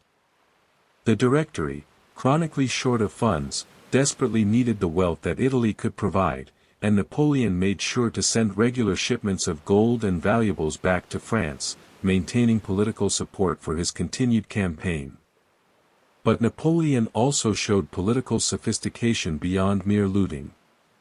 He presented himself as bringing the ideals of the French Revolution to Italy, as a liberator freeing Italians from Austrian oppression and aristocratic privilege. He encouraged the formation of Italian republics, governments composed of Italian patriots who embraced revolutionary principles. The Cisalpine Republic, formed from Lombardy and other conquered territories, was the most significant of these creations, a sister republic to France that would, Napoleon hoped, provide both political legitimacy for French occupation and a stable base for further operations. He met with Italian intellectuals, artists, and politicians, presenting himself as a man of culture and learning as well as a military commander. He discussed philosophy, debated political theory, showed interest in Italian art and history. This was partly genuine. Napoleon had intellectual interests beyond warfare and enjoyed conversations with educated people. But it was also calculated, designed to win support among the Italian elite, to present French conquest as something more than mere military occupation. Through the late spring and summer of 1796, Napoleon consolidated French control over northern Italy while simultaneously dealing with continued Austrian attempts to recapture lost territory. The fortress city of Mantua, strongly fortified and with a large Austrian garrison, held out against French siege. It became the focal point of operations, the Austrians repeatedly attempting to relieve the city, Napoleon repeatedly defeating these relief attempts while maintaining the siege. The pattern through these months was one of constant marching and fighting. Austrian armies would advance from the north, descending from the Alps into the Po Valley. Napoleon would break off the siege of Mantua, concentrate his forces, and march to meet the Austrians. Battle would be joined, the Austrians would be defeated, and they would retreat back toward their bases. Napoleon would return to besieging Mantua. Then another Austrian army would appear, and the cycle would repeat. These battles showcased Napoleon's growing mastery of operational warfare. At Castiglione on August 5, he defeated an Austrian army of about 30,000 men in a battle that involved complex maneuvering and precise timing. At Bassano on September 8, he caught an Austrian force in an exposed position and crushed it. At Arcola in mid-November, 3 days of bitter fighting around a bridge and the surrounding marshlands resulted in another French victory, though one bought at considerable cost in casualties. The Battle of Arcola was particularly memorable, not just for the intensity of the fighting but for Napoleon's personal involvement. Like at Lodi, there was a crucial moment when the French attack was stalling, when soldiers were pinned down under Austrian fire, when the battle hung in balance. And like at Lodi, Napoleon personally seized a flag and led a charge, trying to rally his troops by his example. The attack failed, and in the confused retreat Napoleon was thrown or fell into a marsh beside the river, sinking into the muddy water, nearly captured or killed, only saved by aides who pulled him out and formed a protective ring around him as bullets kicked up sprays of water and mud. Whether this dramatic moment was as heroic as later artistic depictions suggested, or whether it was actually a moment of near disaster, Napoleon being unhorsed or stumbling in the chaos of battle, is debated by historians.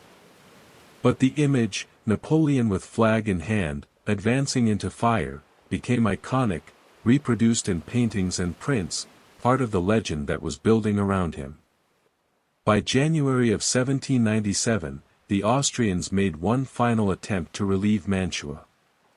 General Alvinczi, who had replaced Beaulieu, led a force of approximately 28,000 men south from the Alps, hoping to overwhelm the French forces besieging Mantua and compel Napoleon to withdraw from Italy. Napoleon met this threat with perhaps as many troops, though accurate numbers are difficult to determine, and the two armies clashed at Rivoli on January 14 and 15. The Battle of Rivoli was fought on a plateau surrounded by mountains, a position that the Austrians hoped would allow them to descend from multiple directions and overwhelm the French through superior numbers and coordination. General Alvinczi divided his forces into several columns, planning a converging attack that would strike the French from north, east, and west simultaneously. It was a bold plan, complex in execution, requiring precise timing and communication across difficult terrain in the middle of winter. Napoleon, receiving intelligence of the Austrian movements, moved quickly to concentrate his forces at Rivoli. He left minimal troops to maintain the siege of Mantua and marched the bulk of his army north through the January cold. The roads were difficult, ice and snow making footing treacherous for men and horses alike. But the soldiers, hardened by months of campaigning, accustomed to forced marches and rapid movements, pressed forward through the night, arriving at Rivoli on the morning of January 14th. The battle that followed was fought in bitter cold, with snow covering the ground and fog obscuring visibility at times. The Austrians attacked from multiple directions as planned, their columns descending from the heights, their numbers initially giving them advantage. The French were outnumbered, fighting on multiple fronts, seemingly in danger of being overwhelmed. But Napoleon, positioned where he could observe the entire battlefield, directed reinforcements to threaten points with perfect timing, using interior lines to shift troops from quiet sectors to where they were needed most desperately. The fighting continued through the day and into the next. Individual French units found themselves surrounded, fighting back to back, holding positions through courage and discipline rather than through any material advantage. Artillery played a crucial role, French guns firing at Austrian formations as they emerged from mountain passes, breaking up attacks before they could fully develop. The cavalry, that arm which Napoleon generally regarded as secondary to infantry and artillery, performed brilliantly, charging Austrian positions at critical moments, buying time for infantry to reposition. By the end of January 15, the Austrian attack had failed. Their columns, which were supposed to converge and overwhelm the French, had instead arrived piecemeal and been defeated in detail. Alvinci's army retreated in disorder, having suffered perhaps 14,000 casualties killed, wounded, and captured, against French losses of perhaps 5,000. It was Napoleon's greatest victory yet, a battle where he had been outnumbered but had triumphed through superior positioning, better use of terrain, and more effective command and control. The defeat at Rivoli broke Austrian will to continue the Italian campaign. The garrison of Mantua, besieged for months, starving and decimated by disease, surrendered on February 2. The fall of Mantua removed the last Austrian stronghold in northern Italy and opened the road to Vienna itself. Napoleon, his army now freed from siege operations, advanced north through the Alps, driving toward the Austrian capital. The Directory in Paris, reading reports of these stunning victories, was both pleased and alarmed. Pleased because Napoleon had achieved what no other French general had managed, driving Austria to the brink of defeat, securing French control of Italy, sending treasure back to Paris to fill the chronically empty treasury. Alarmed because this young general was acting with increasing independence, negotiating with Italian princes, establishing republics, conducting what amounted to his own foreign policy without waiting for instructions from Paris. Napoleon advanced through the Alps in late winter and early spring of 1797, his army marching through snow-covered passes, fighting occasional rearguard actions against Austrian troops trying to slow the French advance. The soldiers were tired, having campaigned continuously for nearly a year, but they were also victorious, filled with confidence in their commander and in themselves. They sang revolutionary songs as they marched, La Marseillaise echoing off mountain peaks, the words about tyranny and victory taking on new meaning with each successful battle. By early April, Napoleon's advanced forces were within 100 miles of Vienna. The Austrian government, facing the prospect of the capital being besieged or even captured, sent negotiators to discuss peace terms. The discussions took place at Leoben, a town in what is now Austria, far from Paris, far from the Directory's direct control. Napoleon negotiated directly with Austrian representatives, acting with an authority that exceeded his official position but which his military success made unchallengeable. The preliminary peace terms agreed at Les were generous to France and humiliating to Austria. Austria would recognize French control of Belgium and the Rhineland, territories that France had claimed since the revolution began. Austria would recognize the new Italian republics that Napoleon had established, effectively conceding French domination of northern Italy. In exchange, Austria would receive Venice, the ancient maritime republic that had remained neutral in the conflict, sacrificed by Napoleon to Austrian ambition to sweeten the overall terms. The Directory in Paris had sent its own negotiators to participate in peace discussions, but Napoleon largely ignored them, conducting his own diplomacy, presenting the Directory with a fait accompli. The Directory, reading the preliminary terms, could hardly object to such favorable conditions, but they noted with concern how their general had acted independently, how he had made decisions that were properly the prerogative of France's government rather than its military commanders. Napoleon Bonaparte, they realized, was becoming more than just a successful general. He was becoming a political force, someone with his own power base, his own agenda, potentially dangerous to the civilian government he nominally served. The final peace treaty, the Treaty of Campo Formio, was signed in October of 1797 after months of detailed negotiations. The terms confirmed and slightly modified the Les preliminaries, establishing a new balance of power in Italy and along France's eastern frontier. For France, it was a triumph, achieving through Napoleon's victories what years of revolutionary warfare had failed to accomplish, knocking Austria out of the First Coalition, gaining territory and influence, establishing France as the dominant power in Central Europe.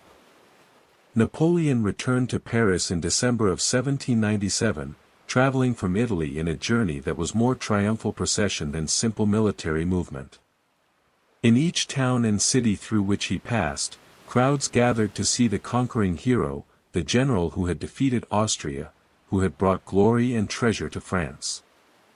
Local officials organized receptions, speeches were made in his honor, young women threw flowers, veterans of his campaigns proudly displayed their wounds and told stories of battles won under his command. Paris celebrated him as no military commander had been celebrated in years. The Directory organized an official reception at the Luxembourg Palace, where the 5 directors who governed France received Napoleon with public honors while privately worrying about his popularity and political ambitions.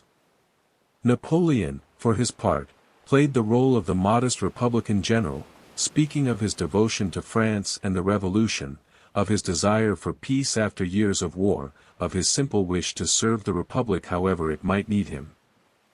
But those who observed him closely, who studied his words and actions with care, could see that modesty, however sincerely expressed, coexisted with towering ambition.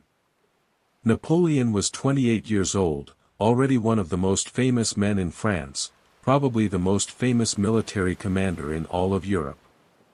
He had wealth now, accumulated from the Italian campaigns. He had glory, his name known throughout the continent. He had power, an army that was loyal to him personally, veterans who would follow him anywhere. What came next was the question that everyone, from the directors to the ordinary citizens who lined the streets to see him, was asking. The answer came in the form of a new military assignment. The Directory, seeking to employ Napoleon in a way that would keep him occupied but distant from French domestic politics, appointed him to command the Army of England, a force being assembled along the northern coast for a possible invasion of Britain. Britain remained France's most implacable enemy, the nation that had organized and funded the First Coalition, that had maintained economic warfare through its naval blockade, that had provided gold and supplies to every enemy France faced. Defeating Britain, bringing down the nation that revolutionary France called perfidious Albion, would be the ultimate victory, ending the war and establishing France as the unquestioned master of Europe. Napoleon traveled to the Channel coast in early 1798, inspecting the invasion preparations, reviewing the troops and ships assembled for the operation. He studied the tides and weather conditions, consulted with naval officers about the feasibility of transporting an army across the Channel, examined maps showing the English coast and the defences that would be encountered. What he concluded was that a direct invasion of England was impractical, at least under current circumstances. British naval superiority was too great, the Royal Navy too powerful and too well commanded to allow a safe passage for an invasion fleet. The Channel was narrow, but it might as well have been an ocean given British control of its waters.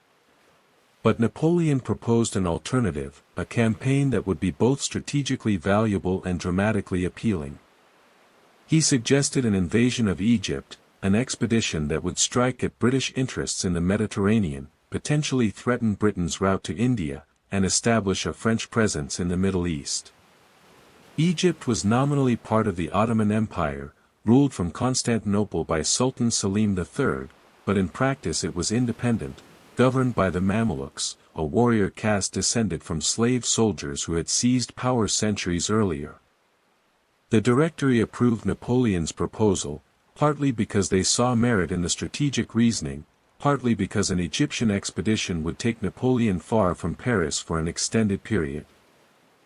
An expedition to Egypt would require months, perhaps years, removing from France a general whose popularity made him politically dangerous. If the expedition succeeded, France would gain significant advantages. If it failed, well, failure would be thousands of miles away, and the political consequences might be manageable. Preparations for the Egyptian expedition proceeded rapidly through the spring of 1798. An army of approximately 38,000 soldiers was assembled, drawn from units throughout southern France, veterans of the Italian campaigns mixed with newer recruits. A fleet of transport ships was gathered, along with warships to escort them, the largest naval expedition France had attempted since the Revolution. And unusually for a purely military operation, Napoleon included a commission of scholars, scientists, and artists, over 150 civilians whose task was to study Egypt, to collect specimens and artifacts, to document the ancient monuments, to bring back knowledge as well as conquest. This inclusion of scholars reflected Napoleon's self-image as a man of learning as well as a warrior. He had been elected to the Institut de France, the premier scientific and cultural institution of revolutionary France, on the basis of his Italian campaign and his reputation for intellectual interests. He saw himself, or wanted to be seen, as a second Alexander the Great, conquering the East but also bringing civilization, enlightenment, the benefits of European learning to ancient lands that had fallen into barbarism. The scholars he brought with him included mathematicians, engineers, artists, Orientalists, men of science and culture who would study Egypt and establish Egyptology as a field of serious academic inquiry. The fleet assembled at Toulon, that same port that Napoleon had helped recapture 4.5 years earlier. On May 19, 1798, the expedition sailed, hundreds of ships crowding the harbor and then spreading across the Mediterranean as they headed east.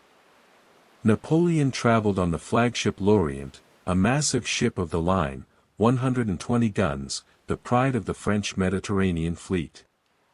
His cabin was filled with books, for Napoleon remained throughout his life a voracious reader, and the voyage to Egypt would take weeks, time that could be used for study and contemplation.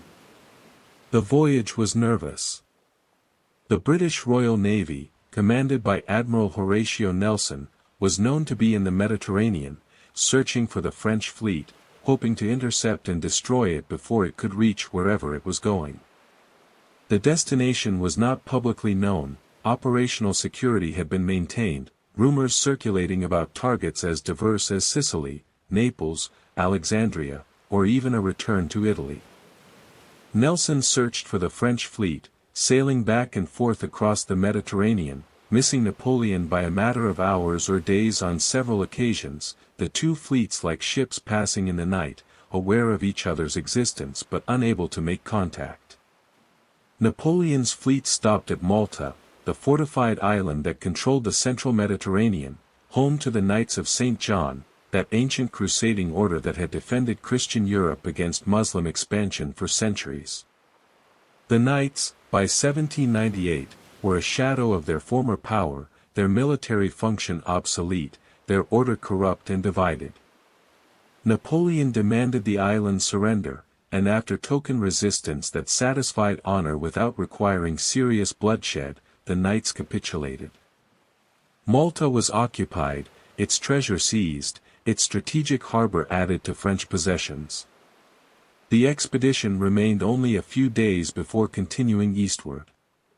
On July 1, 1798, the French fleet arrived off the coast of Egypt, approaching Alexandria, the ancient city founded by Alexander the Great over 2,000 years earlier. The city that had once been a center of learning, home to the Great Library, a beacon of Hellenistic civilization, was by 1798 a provincial Ottoman town, still significant but much reduced from its ancient glory. The French fleet anchored offshore, and preparations began for landing the army. The landing was conducted on July 2, the soldiers transferred from the transports to smaller boats that carried them through the surf to the beach. It was a difficult operation, the sea was rough, boats capsized, soldiers drowned, equipment was lost or damaged by salt water. But by the end of the day, most of the army was ashore, formed up on the beach, ready to advance on Alexandria. Napoleon, watching the landing from aboard L'Orient, finally came ashore himself, stepping onto African soil, onto the land where Alexander had walked, where Julius Caesar had campaigned, where Cleopatra had ruled. The weight of history hung heavy in the air, and Napoleon felt it, consciously modeling himself on the great conquerors of the past. Alexandria resisted, but only briefly. The city's fortifications were old, its garrison small, and French numbers and discipline were overwhelming. On July 3, after a short siege, the city surrendered.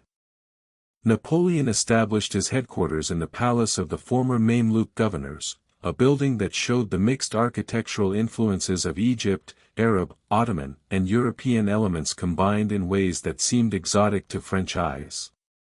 From Alexandria, Napoleon marched his army south toward Cairo, following the route along the Nile or parallel to it, moving through the delta region where the great river divided into its multiple mouths before emptying into the Mediterranean.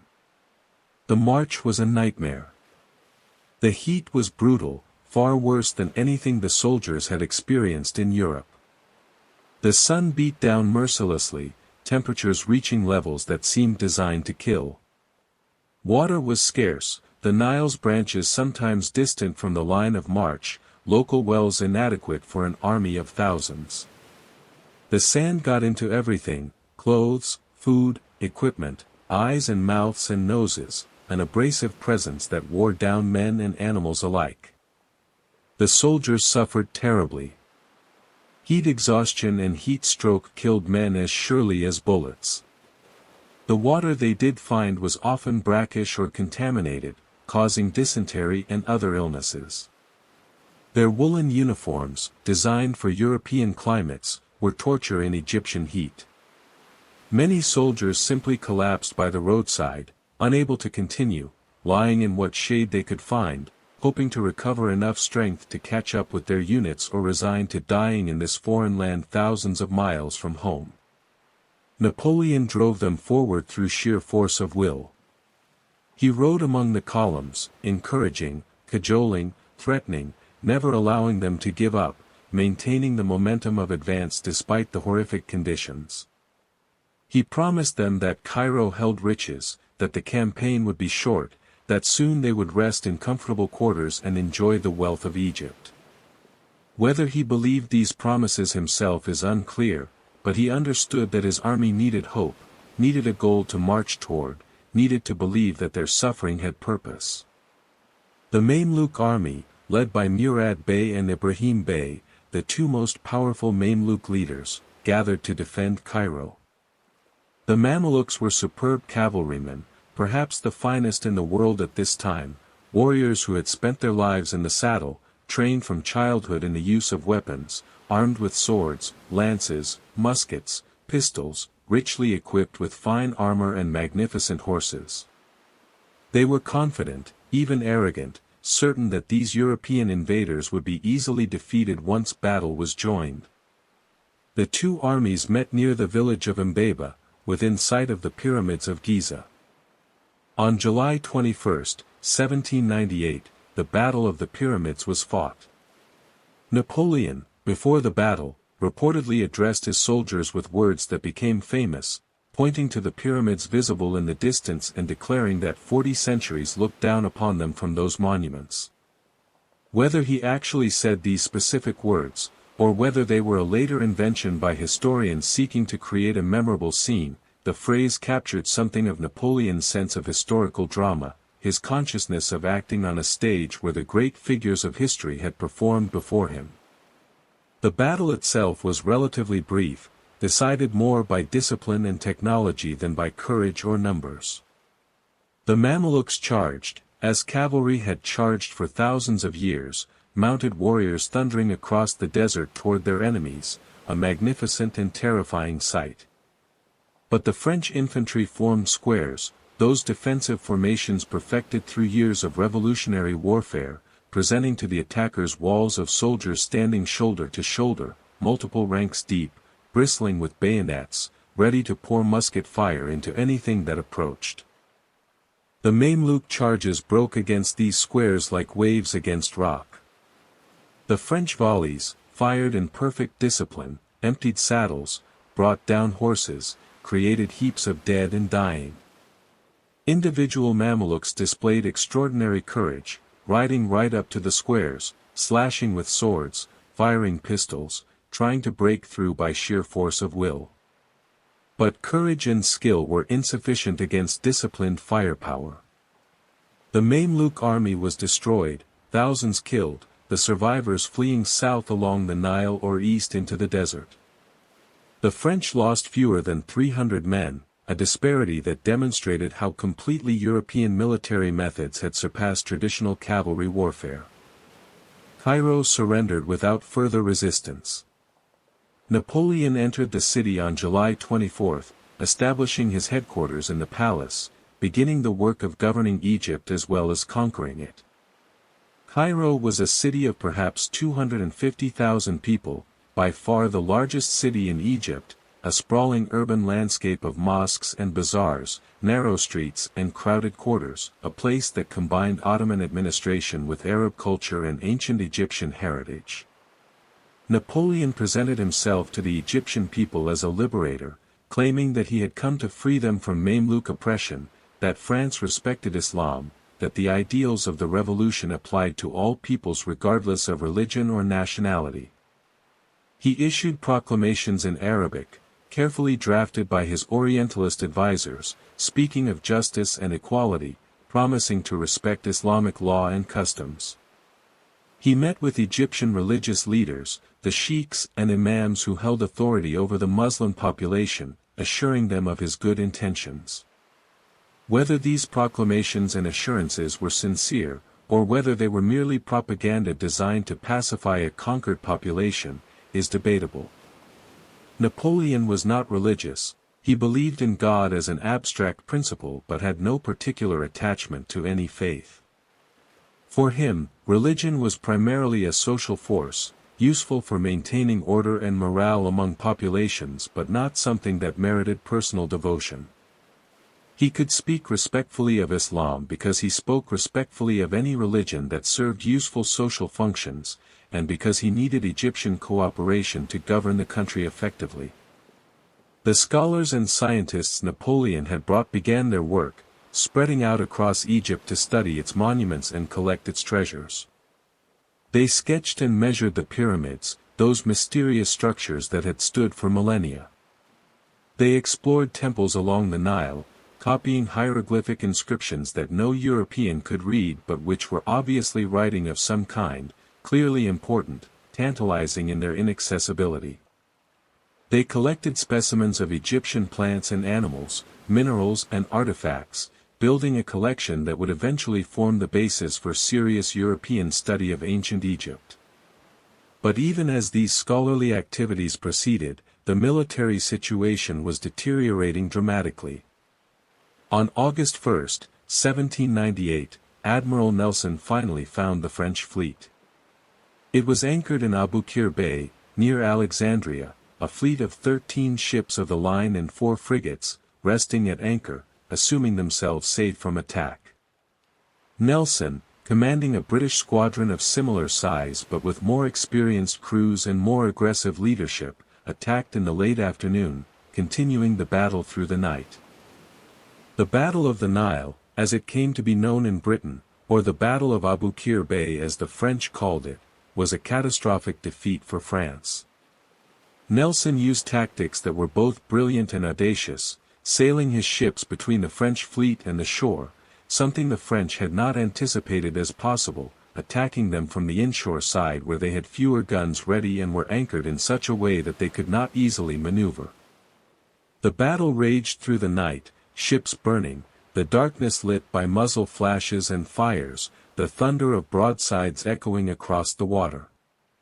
By dawn, the French fleet had been effectively destroyed. Of the 13 French ships of the line, only 2 escaped. 9 were captured, 2 were sunk. The flagship L'Orient, on which Napoleon had sailed to Egypt, exploded during the night battle, its powder magazine detonating in a blast that was heard miles away, killing almost everyone aboard. The frigates fled, but 3 of 4 were eventually captured. It was as complete a naval victory as any in the age of sail, a triumph for Nelson that made him a British national hero and a disaster for France that ended any prospect of maintaining communications with Egypt. Napoleon, in Cairo, received news of the naval disaster days later. The initial reports were confused, making it difficult to assess the extent of the damage. But as more information arrived, the full scope of the catastrophe became clear. His army was cut off, stranded in Egypt with no way to receive reinforcements or supplies from France, no way to retreat if necessary. They had conquered Egypt, but they were also prisoners of their conquest, isolated thousands of miles from home, dependent on what they could obtain locally, facing the prospect of being trapped indefinitely in this alien land. Napoleon concealed the full extent of the naval disaster from his troops, presenting it as a setback rather than the catastrophe it actually was. Morale was fragile enough without soldiers fully understanding that they were cut off from France, that the fleet which had brought them to Egypt was gone, that they might never see their homeland again. He issued orders, organized patrols, maintained the routines of military life, keeping his army occupied and disciplined while he considered what options remained.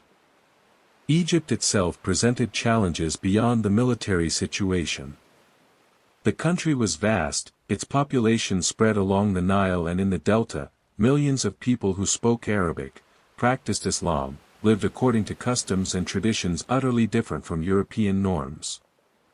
Governing this population, extracting the resources necessary to maintain an army, all while presenting himself as a liberator rather than a conqueror, required political skills that Napoleon was still developing. He established a divan, a council of Egyptian notables, religious leaders, and merchants and local officials who would advise him on Egyptian affairs and help administer the country. It was an attempt at collaborative government, giving Egyptians some voice in their own governance while maintaining ultimate French control. Whether it was genuine power sharing or merely window dressing is debatable, but it served useful purposes, providing Napoleon with insights into Egyptian society and giving his rule a veneer of legitimacy beyond military force. He implemented reforms, attempting to modernize Egypt according to French revolutionary principles. The tax system was reorganized, made more rational and presumably more efficient, though probably not less burdensome for ordinary Egyptians who had been paying taxes to various authorities for centuries. Sanitation in Cairo was improved, streets cleaned, water supplies monitored, an effort to reduce the diseases that killed soldiers and civilians alike. Schools were proposed, courts were reformed, the machinery of modern government transplanted to ancient soil. The scholars and scientists continued their work, increasingly excited by what they were discovering. The monuments of ancient Egypt, standing for thousands of years, revealed a civilization of remarkable sophistication. The temples along the Nile, with their massive columns and intricate carvings, spoke of wealth and power and artistic achievement. The hieroglyphs, mysterious and beautiful, clearly represented writing, clearly contained information, but remained stubbornly undecipherable, a code that no European yet possessed the key to unlock. One discovery would eventually prove crucial to understanding ancient Egypt, though its significance was not immediately apparent. In July of 1799, a French soldier working on fortifications at Rosetta, a town in the Delta, uncovered a stone slab inscribed with text in three scripts, Greek, Demotic, and hieroglyphic. The stone, which would become known as the Rosetta Stone, would eventually provide the key to deciphering hieroglyphs, allowing scholars to read ancient Egyptian texts, unlocking 3,000 years of history. But in 1799, it was simply one artifact among many, curious but not yet understood as the treasure it would prove to be. As summer turned to autumn and autumn to winter in 1798, the French army in Egypt settled into occupation, their initial campaign successfully completed but their strategic situation increasingly precarious. Supplies were adequate but not abundant, obtained through requisitions from Egyptian farmers and merchants who were not always willing providers. Diseases spread through the army, dysentery and various fevers taking a steady toll, the hospitals filling with sick soldiers attended by surgeons whose remedies were limited and often ineffective. And the Egyptian population, initially subdued by French military power, began to resist. In October of 1798, Cairo erupted in rebellion. The uprising was sparked by French requisitions, by resentment at foreign occupation, by religious leaders who preached jihad against the infidel invaders. The rebellion spread quickly through the city, mobs gathering, attacking French soldiers and officials, burning buildings associated with the occupation. The French garrison was caught off guard, scattered in various quarters of the city, unable to concentrate quickly enough to suppress the uprising before it gained momentum. Napoleon responded with overwhelming force. Artillery was brought into the city, guns positioned to fire down the main streets, canister shot tearing through crowds. Troops moved systematically through the quarters where resistance was strongest, fighting house to house, arresting suspected leaders, executing some on the spot. The Al-Azhar Mosque, one of the most sacred sites in Cairo, center of Islamic learning for centuries, was bombarded when it became a rallying point for rebels. The fighting raged for 3 days before the rebellion was finally crushed, leaving hundreds dead, the city cowed and sullen. The veneer of French liberation, already thin, was stripped away entirely by the brutality of suppressing the Cairo rebellion. Napoleon had come to Egypt claiming to respect Islam and free Egyptians from Mamluk oppression. But when Egyptians resisted French rule, they learned that French bayonets and French artillery were as destructive as any Mamluk tyranny had been.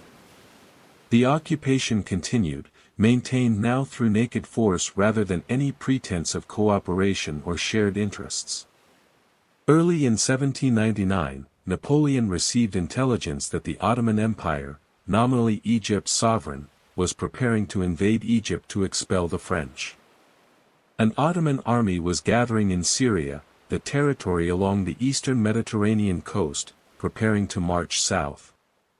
Rather than waiting to be attacked, Napoleon decided to take the offensive, to strike the Ottomans before they could invade Egypt, carrying the war into enemy territory in a strategy that had served him well in previous campaigns. The Syrian campaign began in February of 1799. Napoleon led an army of approximately 13,000 soldiers out of Egypt, marching northeast along the coast toward Gaza, Jaffa, Acre, and the other cities of Syria. The march was difficult, the desert route offering little water, the coastal road exposed to raids by Bedouin tribesmen and Ottoman irregular forces.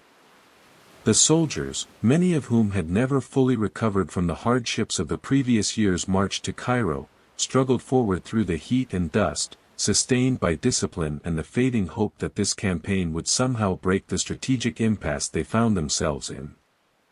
Gaza, the first significant city on the route, was taken after brief resistance, its garrison overwhelmed by French numbers and training. The army continued north to Jaffa, a larger city with stronger fortifications and a more substantial garrison. The siege of Jaffa lasted several days, the French bringing up artillery, bombarding the walls, finally launching an assault that carried the fortifications after bitter fighting. The city was taken, and what followed was one of the darkest episodes of Napoleon's career. The French troops, entering Jaffa after the costs of the siege, engaged in an orgy of looting and violence. The city was sacked, civilians were killed, women were assaulted, property was destroyed or stolen. Napoleon, arriving to re-establish control, found himself facing a different problem. Thousands of Ottoman soldiers had surrendered, expecting to be treated as prisoners of war. But Napoleon's army lacked the resources to guard and feed thousands of prisoners. Taking them back to Egypt was impractical. Releasing them would simply mean they would rejoin Ottoman forces and fight against the French again. Napoleon made a decision that would haunt his reputation. He ordered the prisoners executed. The massacre was carried out over several days, thousands of men led out in groups and shot or bayonet, their bodies buried in mass graves or left on the beach where the tide would eventually carry them away. The justifications offered, then and later, were military necessity, lack of resources to maintain prisoners, the practical requirements of campaign warfare. But justifications could not change what it was, a war crime, a stain on Napoleon's character that no subsequent achievements could fully erase. The campaign continued north toward Acre, the fortress city that commanded the approach to Syria proper. Acre was strongly fortified, its walls ancient but well-maintained, its garrison determined and well-supplied. Moreover, the city was defended not just by Ottoman troops but also by British naval support and by a French royalist engineer named Antoine Le Picard de Philippos, who had been a classmate of Napoleon's at military school and who now used his engineering skills to strengthen Acre's defenses against his former schoolmate.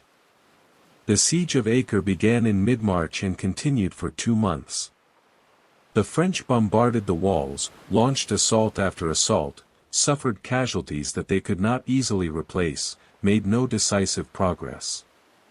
The defenders, inspired by British naval gunfire that supported them and by the knowledge that they were holding back the French advance, resisted with skill and determination. Napoleon, accustomed to sieges that lasted days or at most weeks, found himself bogged down in an operation that was consuming his army without bringing victory closer.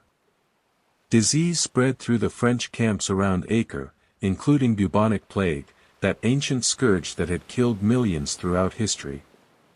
Plague was transmitted by fleas carried by rats, though this mechanism was not understood at the time, and once it appeared in a camp or city it could spread rapidly. Soldiers sickened, developed the characteristic buboes or swellings in the lymph nodes, suffered agonizing pain, and usually died. The hospitals filled with plague victims, and healthy soldiers began to fear contact with the sick, knowing that touching the infected or even being near them could mean contracting the disease themselves.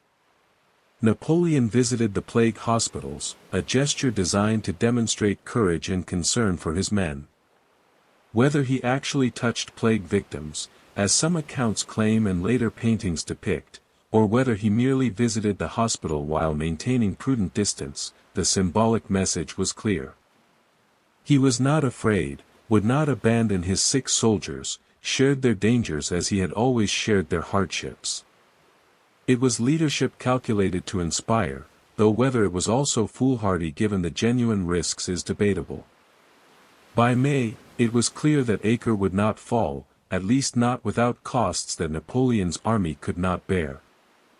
He had already lost perhaps 2,000 men killed, wounded, or dead of disease.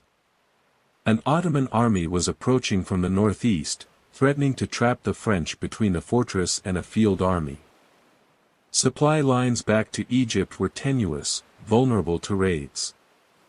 The Syrian campaign had failed in its objectives, had cost lives and resources, had achieved nothing except to demonstrate that French power, while formidable, was not limitless.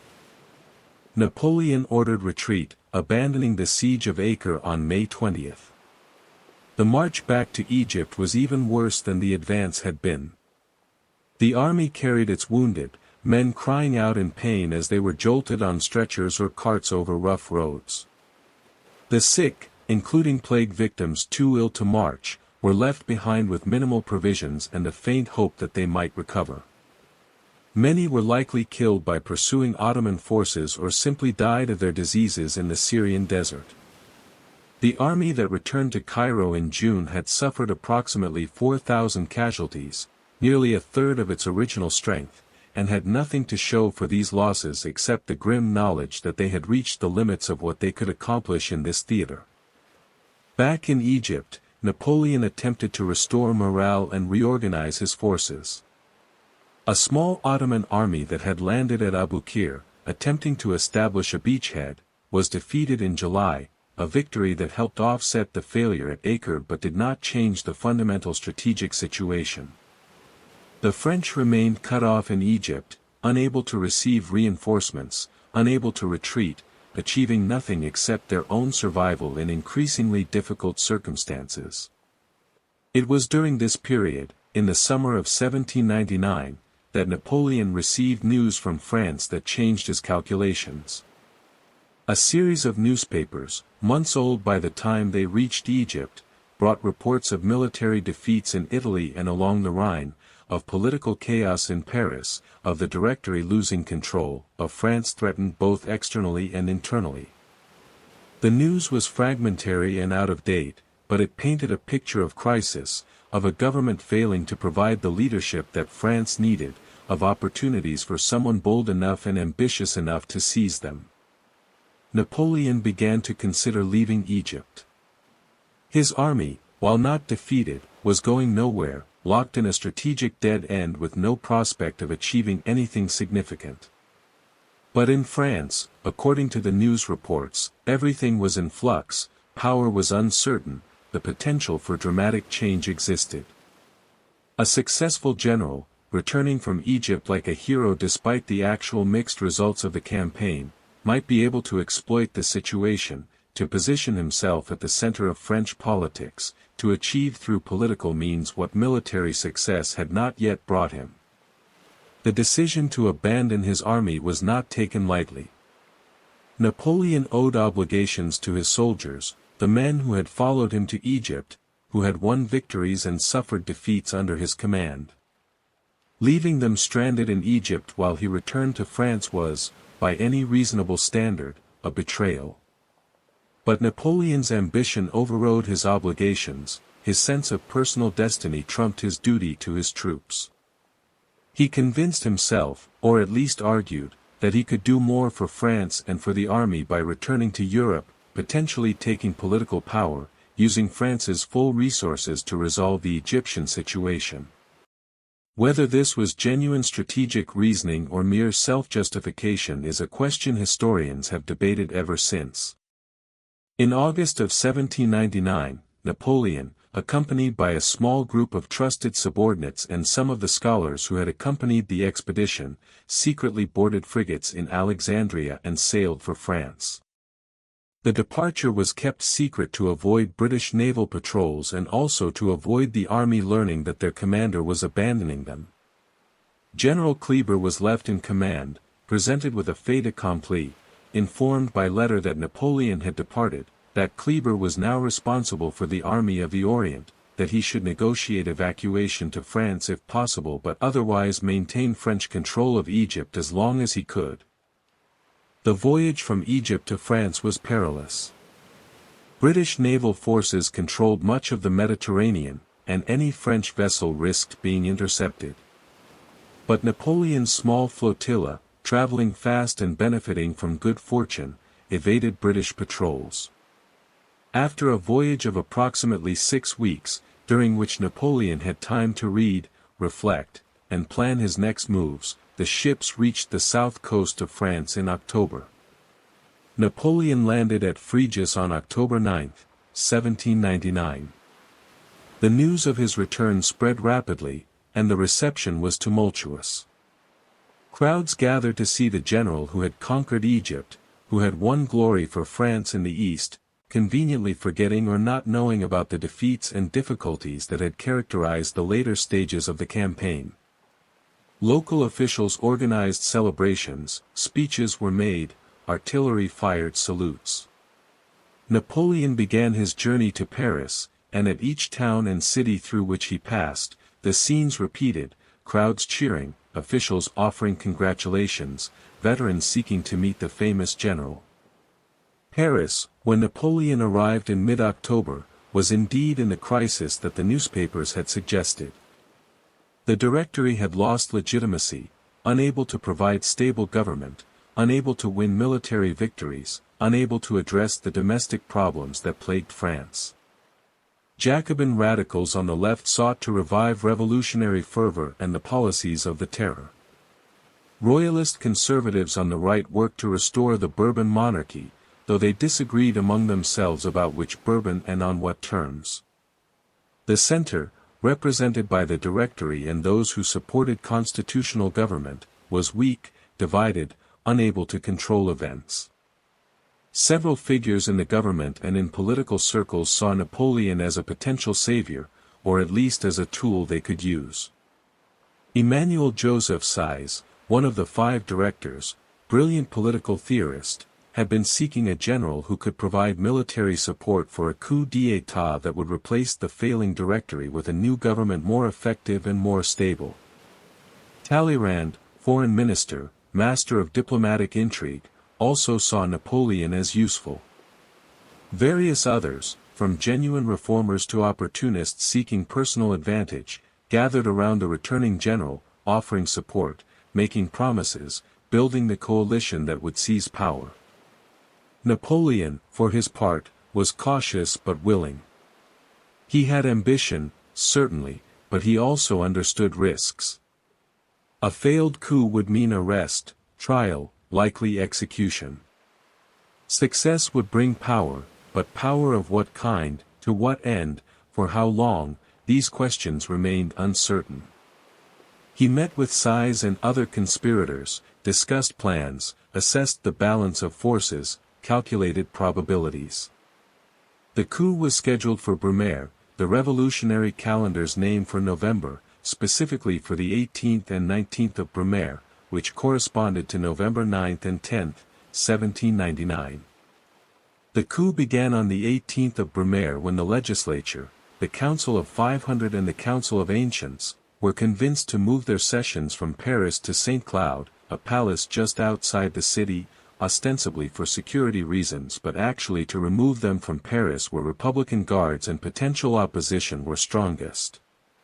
Napoleon was given command of the troops in Paris, a position that gave him military force to back up the political maneuvering.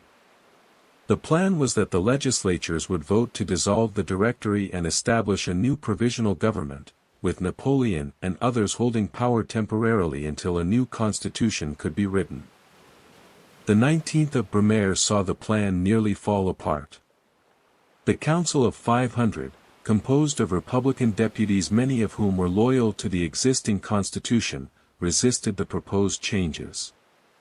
When Napoleon entered the chamber to address them, attempting to convince them to vote as the conspirators wanted, he was met with hostility. Deputies shouted him down, some called for him to be outlawed, the ancient Roman term meaning outside the law and subject to death by anyone. The scene was chaotic, Napoleon losing control of the situation, his political inexperience showing, the coup apparently failing. It was Napoleon's brother Lucien, serving as president of the Council of 500, who saved the situation. Lucien left the chamber, found soldiers loyal to Napoleon, told them that assassins were threatening the deputies, that order needed to be restored. The soldiers, under General Murat, entered the chamber with fixed bayonets. The deputies, seeing armed men advancing, panicked and fled, many jumping out of windows, others rushing through doors, the session dissolving in disorder. With the legislature scattered, Lucien assembled a quorum of compliant deputies who voted the measures the conspirators wanted, giving a veneer of legality to what was essentially a military coup. The Directory was dissolved, replaced by a provisional government called the Consulate, headed by 3 consuls. Napoleon was named first consul, with 2 others serving as second and third consuls but with significantly less actual power.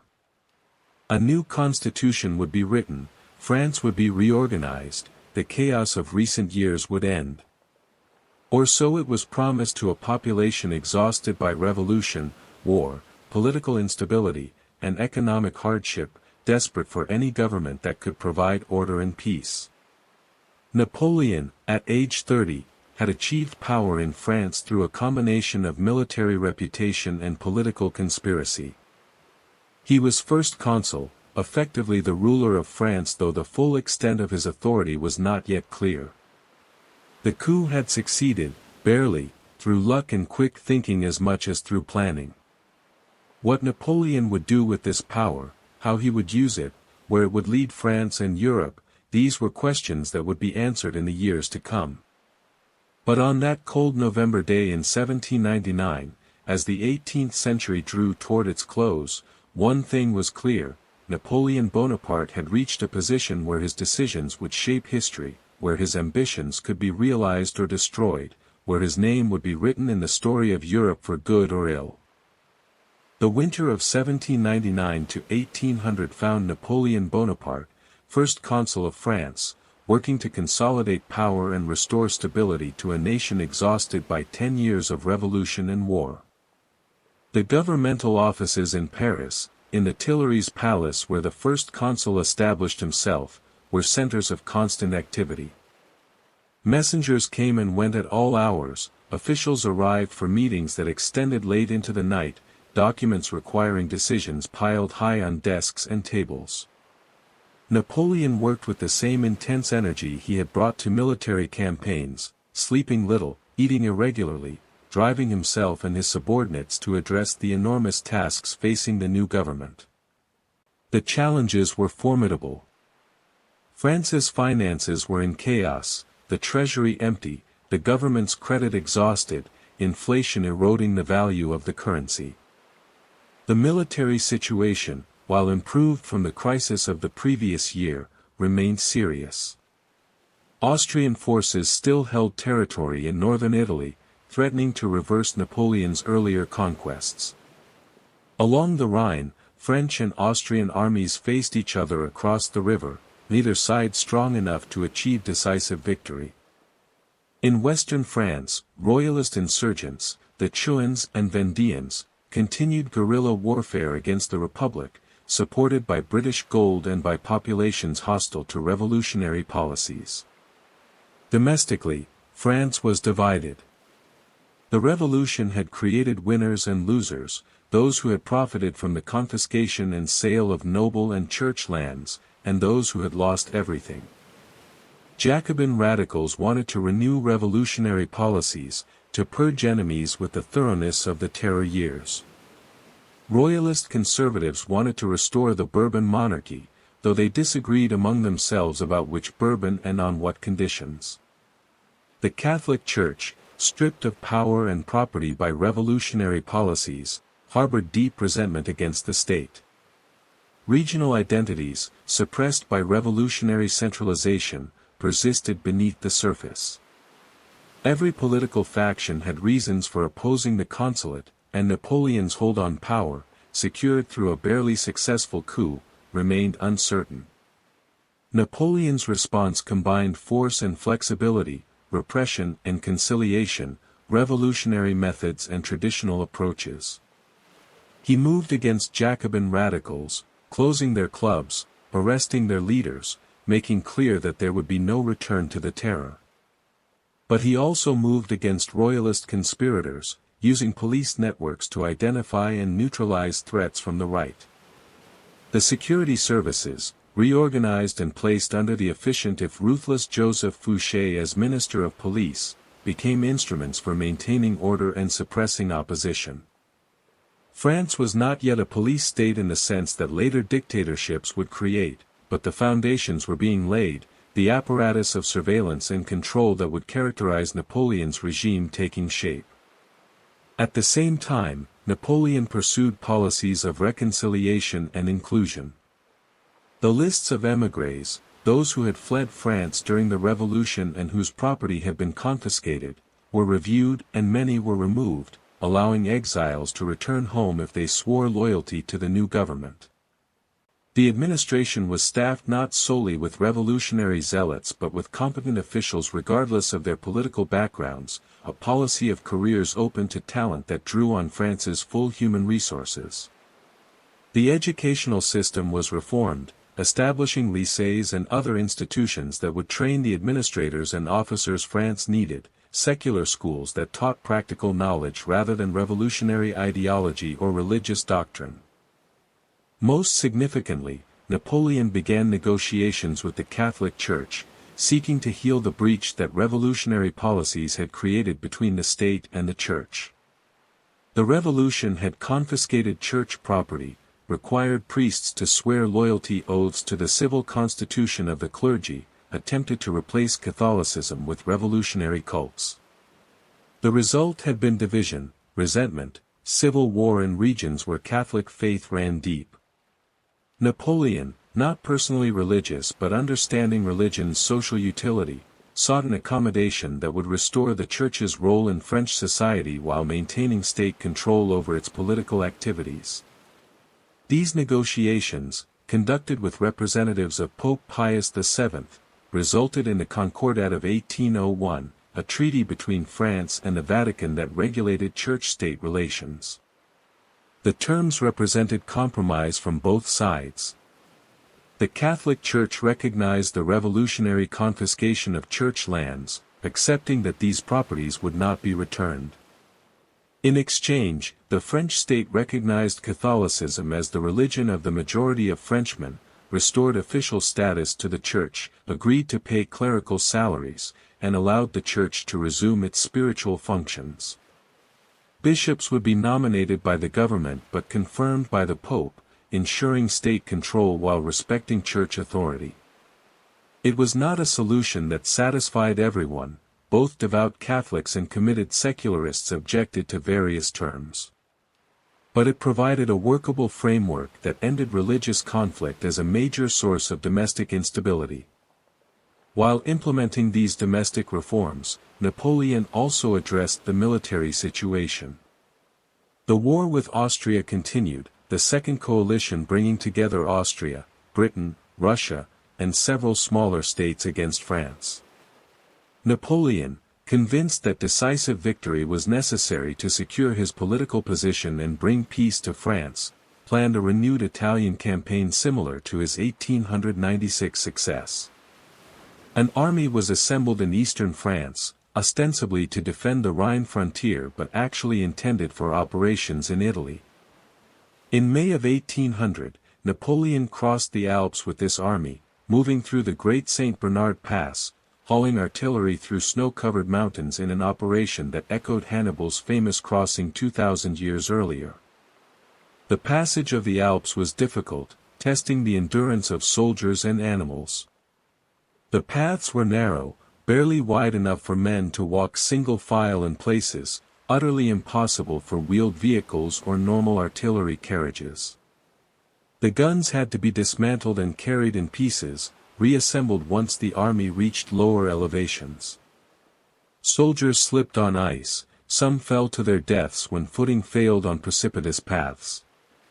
But the army persevered, motivated by Napoleon's presence, by their confidence in his leadership, by the knowledge that they were attempting something extraordinary that would enhance France's glory and their own. The French army descended from the Alps into the Po Valley in northern Italy, emerging in the rear of the Austrian army which was besieging French-held Genoa. The Austrians, caught between French forces approaching from two directions, attempted to concentrate their army and defeat Napoleon before the situation deteriorated further. The two armies met at Marengo on June 14, 1800, in a battle that would become one of the most famous of Napoleon's career, though also one of the most controversial in terms of what actually happened versus what later accounts claimed. The battle began poorly for the French. The Austrians attacked in the morning with superior numbers, having concentrated their forces more effectively than Napoleon had managed. The French lines were driven back, losing ground steadily through the morning and into the afternoon. By mid-afternoon, the situation appeared critical, the French army on the verge of defeat, Napoleon's reputation and political future at risk. Some accounts suggest Napoleon had already begun planning a retreat, accepting that this battle was lost and that he would need to fall back and try again elsewhere. But in late afternoon, the situation changed dramatically. General Desaix, leading a French division that had been marching toward the battle throughout the day, arrived on the field with fresh troops. Desaix immediately assessed the situation and launched a counterattack, striking the Austrian flank just as they had extended themselves pursuing the retreating French main body. The Austrians, surprised by the sudden appearance of fresh enemy forces, faltered. A musket ball killed Desaix early in the attack, but his troops continued advancing. The French cavalry charged, breaking through disordered Austrian lines. Within an hour, the Austrian army was in full retreat, what had seemed like Austrian victory transformed into French triumph. Marengo was presented to the French public as a brilliant victory, Napoleon's strategic genius luring the Austrians into overextension then crushing them with a perfectly timed counterstroke. The reality was messier, involving mistakes and luck and the arrival of Desaix's division at the crucial moment. But reality mattered less than narrative, and the narrative of Marengo became part of the Napoleonic legend, another example of the first consul's military brilliance, another reason why France needed his leadership. Austria, defeated in Italy and also suffering defeats in Germany at Hohenlinden later that year, sued for peace. The Treaty of Lunéville in February 1801 confirmed and extended French gains, establishing French dominance in Italy and along the Rhine. The Second Coalition collapsed, leaving only Britain still at war with France. And in March 1802, even Britain agreed to peace terms in the Treaty of Amiens, ending hostilities for the first time since 1793. France was at peace, internally stabilized under the consulate, victorious over its continental enemies, secure from British naval power through the Channel's width and British exhaustion after years of subsidizing allies. Napoleon used this period of peace to further consolidate power and implement reforms. The Constitution of the Year 8, drafted shortly after the Brumaire coup, had established the consulate with Napoleon as first consul but with significant theoretical limits on his authority. In 1802, a new constitution, the Constitution of the Year 10, made Napoleon first consul for life, with powers to nominate his successor, effectively establishing a monarchy in all but name. A plebiscite ratified this change, voters approving by overwhelming margins, though the voting was neither free nor fair by modern standards, conducted under government pressure and with results that were likely inflated. The administrative apparatus of the French state was reorganized thoroughly. The prefects, government officials appointed to administer departments, the administrative divisions that the revolution had created, became instruments of centralized control, reporting to Paris, implementing policies uniformly across France. The legal system was reformed, culminating in the Civil Code, also known as the Code Napoleon, which standardized French law, establishing clear principles regarding property, contracts, family relations, and other civil matters. The code was a lasting achievement, exported eventually to much of Europe and influencing legal systems worldwide, representing revolutionary principles like equality before the law while also reinforcing traditional social structures like patriarchal family authority. The Bank of France was established, providing monetary stability and state financing. The Légion d'honneur was created, a system of honors rewarding service to the state, replacing the aristocratic orders of the old regime with a meritocratic alternative that nonetheless satisfied the human desire for recognition and distinction. Infrastructure was improved, roads built or repaired, canals dug, the physical framework that commerce and administration required. Education was expanded, schools established, the curriculum designed to produce useful citizens and competent professionals rather than revolutionary ideologues or religious devotees. But peace with Britain proved temporary. The Treaty of Amiens had left many issues unresolved, and both sides violated or interpreted its terms in ways the other found unacceptable. Britain refused to evacuate Malta as the treaty required. France interfered in Switzerland and annexed Piedmont in ways Britain found threatening. By May 1803, the two nations were again at war, beginning a conflict that would continue, with brief interruption, until Napoleon's final defeat 12 years later. The renewal of war with Britain led to the formation of a third coalition, Britain providing gold to subsidize continental powers who would fight France. Austria and Russia joined, creating a powerful alliance that threatened France from multiple directions. Napoleon, facing invasion, assembled the Grand Army, the largest and most powerful army France had yet fielded, approximately 200,000 men concentrated along the English Channel coast, ostensibly preparing to invade Britain once French naval forces could secure control of the Channel, actually ready to march wherever Napoleon directed them. In December 1804, before the Third Coalition's plans had fully matured, Napoleon took another step in his accumulation of power. He had himself proclaimed Emperor of the French, no longer First Consul of the Republic but Napoleon I, Emperor, sovereign by the grace of God and the will of the nation. The coronation, held in Notre Dame Cathedral in Paris, was an elaborate ceremony designed to evoke both revolutionary legitimacy and traditional monarchy. Pope Pius VII attended, providing religious blessing, though Napoleon famously crowned himself rather than receiving the crown from the Pope, symbolizing that his authority came from his own achievements rather than from divine grace mediated through the Church.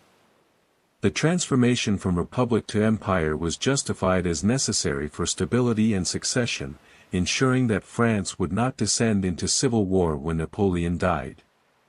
But it also represented personal ambition fulfilled. The Corsican artillery officer who had risen through revolutionary armies now seated on a throne, wearing a crown, ruling France with absolute authority.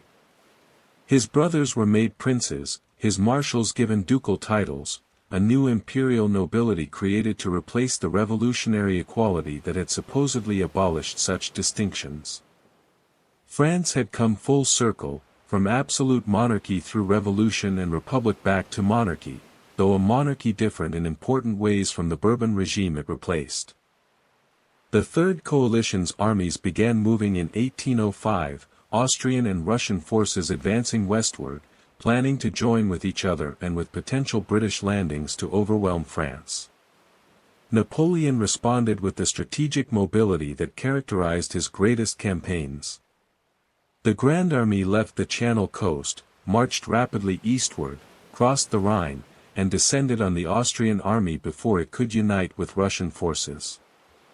At Ulm in October 1805, Napoleon surrounded and captured an entire Austrian army, approximately 30,000 men surrendering without a major battle being fought, a triumph of maneuver over combat. He continued eastward, occupying Vienna, pursuing the remaining Austrian forces and the approaching Russian army. In early December, the two sides met at Austerlitz in Moravia, a battle that would become known as Napoleon's masterpiece, the supreme example of his tactical and strategic brilliance. Napoleon commanded approximately 70,000 men, facing combined Austro-Russian forces of approximately 85,000, arrayed on high ground called the Pratzen Heights, seemingly in a position of advantage. Napoleon's plan was subtle and brilliant. He deliberately weakened his right flank, making it appear vulnerable, tempting the Allies to attack there, to descend from the heights and try to turn his flank and cut his lines of communication. The Allies took the bait, weakening their center to strengthen their attack on Napoleon's right. Once the Allied center had been weakened, Napoleon launched his main attack, storming the Pratzen Heights with fresh troops that had been concealed, breaking through the weakened Allied center, dividing their army, defeating each portion separately. It was a battle of smoke and confusion, of massed artillery and desperate charges, of soldiers fighting in winter cold on muddy ground, but Napoleon's plan worked brilliantly. The Allies routed, their army shattered, their casualties approximately 27,000 against French losses of perhaps 9,000. Austerlitz, fought on December 2, 1805, the first anniversary of Napoleon's coronation, was a decisive victory that knocked Austria out of the Third Coalition and forced Russia to retreat eastward. The Treaty of Pressburg, signed at the end of December, imposed harsh terms on Austria, stripping it of territory and influence, elevating Bavaria and other German states to kingdoms, effectively reorganizing Central Europe under French domination. Napoleon was at the height of his power, master of Western and Central Europe, victor over every army that had faced him, seemingly invincible. The next years saw continued warfare as Napoleon sought to extend and consolidate French dominance. In 1806, Prussia, which had remained neutral during the Third Coalition, finally entered the war, horrified by French expansion and encouraged by those who believed that Prussian military traditions would prove superior to Napoleon's revolutionary methods. Napoleon crushed Prussia in two simultaneous battles, Jena and Auerstadt, fought on October 14, 1806, destroying the Prussian army in a single day's fighting, occupying Berlin, reducing Prussia to a defeated state dependent on French mercy. Russia continued the war even after Austria and Prussia were defeated, and the campaigns of 1806 to 1807 in Poland and East Prussia were among the most difficult Napoleon fought. At Eylau in February 1807, French and Russian armies fought to a draw in a snowstorm, suffering combined casualties of perhaps 50,000 in one of the bloodiest battles of the Napoleonic Wars. But at Friedland in June 1807, Napoleon achieved a decisive victory, forcing Russia to sue for peace. The Treaty of Tilsit, signed in July 1807 on a raft in the middle of the Niemen River, divided Europe between France and Russia, the two emperors, Napoleon and Alexander I of Russia, meeting as equals, carving up the continent between them. Prussia was severely punished, losing half its territory and population. Poland was partially restored as the Grand Duchy of Warsaw, a French client state. Russia agreed to support the continental system, Napoleon's attempt to exclude British goods from European markets, economic warfare designed to bring Britain to its knees through commercial isolation. But the continental system, while logical in theory, proved difficult to enforce and economically damaging to the continental powers it was supposed to protect. Smuggling was rampant, British goods entering Europe through neutral ports or simply through bribery and corruption. European economies, deprived of British manufactures and colonial goods, suffered. An enforcement of the system brought Napoleon into conflicts that would ultimately prove disastrous. Portugal, refusing to fully comply with the continental system and maintaining its traditional alliance with Britain, was invaded by French forces in 1807. Spanish armies, allied with France, participated in the invasion, but once French troops were on Spanish soil, Napoleon decided to remove the Spanish Bourbon dynasty and install his brother Joseph as King of Spain. The Spanish people, however, rose in rebellion, beginning a guerrilla war that would tie down hundreds of thousands of French troops for years, a running sore that drained France's military strength while providing Britain with a place to land armies and support resistance. The Peninsular War, as the Spanish conflict came to be known, was unlike the wars Napoleon had fought elsewhere in Europe. There were no decisive battles that won campaigns, no capitals whose capture meant victory. Instead, French forces controlled the ground their armies physically occupied and little else. Spanish guerrillas ambushed convoys, assassinated collaborators, made French occupation costly and dangerous. British forces under General Wellington landed in Portugal, establishing a secure base from which they could strike into Spain, defeating French armies in battles that, while not strategically decisive for Europe as a whole, were significant embarrassments for Napoleon's reputation of invincibility. Napoleon himself campaigned briefly in Spain in late 1808, winning battles and temporarily stabilizing the situation, but he was needed elsewhere and could not remain. The war dragged on, consuming troops and resources, providing Britain with victories and allies, demonstrating that even Napoleon could not pacify a population determined to resist. Spain became what modern military theorists would call an asymmetric conflict, conventional military power insufficient to overcome popular resistance, every French victory leading not to submission but to renewed rebellion. Meanwhile, Napoleon's personal life underwent significant changes. His marriage to Josephine, while affectionate in its way, had produced no children, and Napoleon increasingly felt the need for an heir. An empire required continuity, succession, a dynasty that would endure beyond his own life. In 1809, he divorced Josephine, a painful decision for both parties, justified by reasons of state. He then sought a new wife among the royal houses of Europe, eventually marrying Marie-Louise of Austria, daughter of the Austrian emperor, a marriage that allied France with its former enemy and, Napoleon hoped, provided legitimacy through connection to one of Europe's oldest dynasties. In 1810, Marie-Louise gave birth to a son, named Napoleon Francis Joseph Charles, titled King of Rome from birth, heir to the empire, the son Napoleon had wanted so desperately. The birth was celebrated throughout France, portrayed as securing the dynasty, ensuring that the empire would continue beyond Napoleon's own reign. Paintings and medals commemorated the event, the infant shone in imperial robes, the hope for future peace and prosperity embodied in this newborn child. But the empire's foundations were weakening even as the dynasty was established. The continental system, never fully effective, was becoming increasingly resented by France's allies who suffered economically from exclusion from British trade. Russia, finding the system damaging to its economy and chafing under restrictions on its foreign policy that alliance with France required, began to withdraw from full enforcement.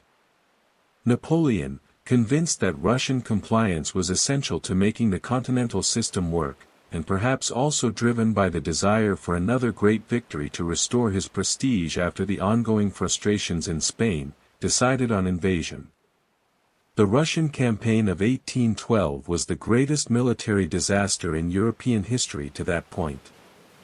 Napoleon assembled the largest army Europe had ever seen, approximately 600,000 men, drawn not just from France but from all the territories and allied states under French dominance. It was a truly international force, including Poles, Germans, Italians, Dutch, Swiss, Austrians, and soldiers from various other nationalities, a polyglot army united only by Napoleon's command and by varying degrees of loyalty, enthusiasm, or compulsion. The invasion began in June of 1812, the Grand Army crossing the Niemen River into Russian territory. The Russians, commanded by Barclay de Tolly and later Kutuzov, adopted a strategy of strategic withdrawal, falling back before the French advance, refusing to give battle on Napoleon's terms, drawing the invaders deeper into Russia's vast interior. The Russian army destroyed supplies as it retreated, implementing a scorched earth policy that left little for the French to requisition. Villages were burned, crops were destroyed, the wells were poisoned, the advancing French finding only devastation rather than the supplies they desperately needed. Napoleon advanced toward Moscow, the old Russian capital, believing that its capture would force the Russians to negotiate. At Borodino in September, the Russians finally stood and fought, a battle of enormous scale and unprecedented bloodiness. Perhaps 70,000 men on each side fell as casualties in a single day's fighting, the greatest one-day loss of life in any battle until the 20th century's industrial warfare. Napoleon won, in the sense that the Russians withdrew and he held the field, but it was a victory that cost him casualties he could not afford and which brought him no closer to ending the war. Moscow was entered in mid-September, but the city was largely deserted, the population having fled, and fires soon broke out. Whether set deliberately by Russians or accidentally by French troops has never been definitively established. The fires burned for days, destroying much of the city, leaving Napoleon in possession of a burned-out shell rather than the rich prize he had expected. He waited in Moscow for weeks, hoping that Tsar Alexander would send negotiators, that some diplomatic solution could be found that would end the war and allow the Grand Army to withdraw with dignity. But no negotiators came, no offers were made, and as October turned to November, Napoleon finally accepted that remaining in Moscow through the Russian winter was impossible. The retreat from Moscow, beginning in late October 1812, became an epic of suffering and disaster. Winter came early and harsh, temperatures plunging below zero, snow falling, the roads becoming impassable. The army, already weakened by months of campaigning and inadequate supplies, began to disintegrate. Soldiers froze to death, some collapsing by the roadside, others simply wandering off into the snow, lost to exhaustion and cold.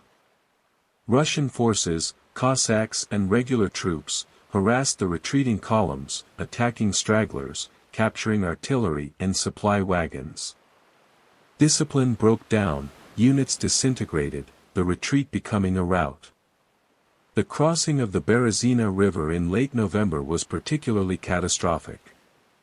The French army, pursued by Russian forces, had to construct bridges under fire to cross the icy river. Thousands died, some in combat, others drowning when overloaded bridges collapsed, still others freezing on the riverbanks.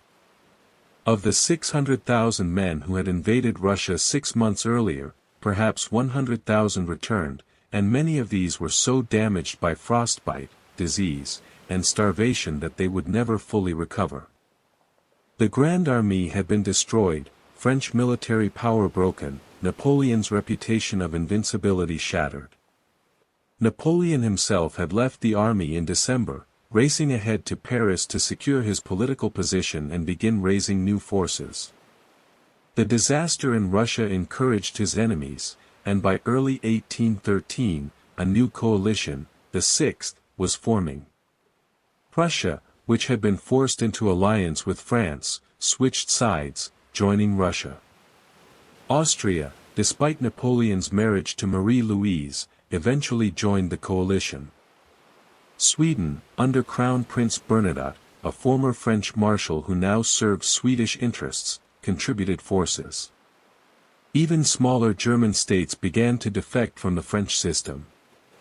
Britain provided gold and encouragement, and Wellington's victories in Spain meant that significant French forces remained tied down in the peninsula.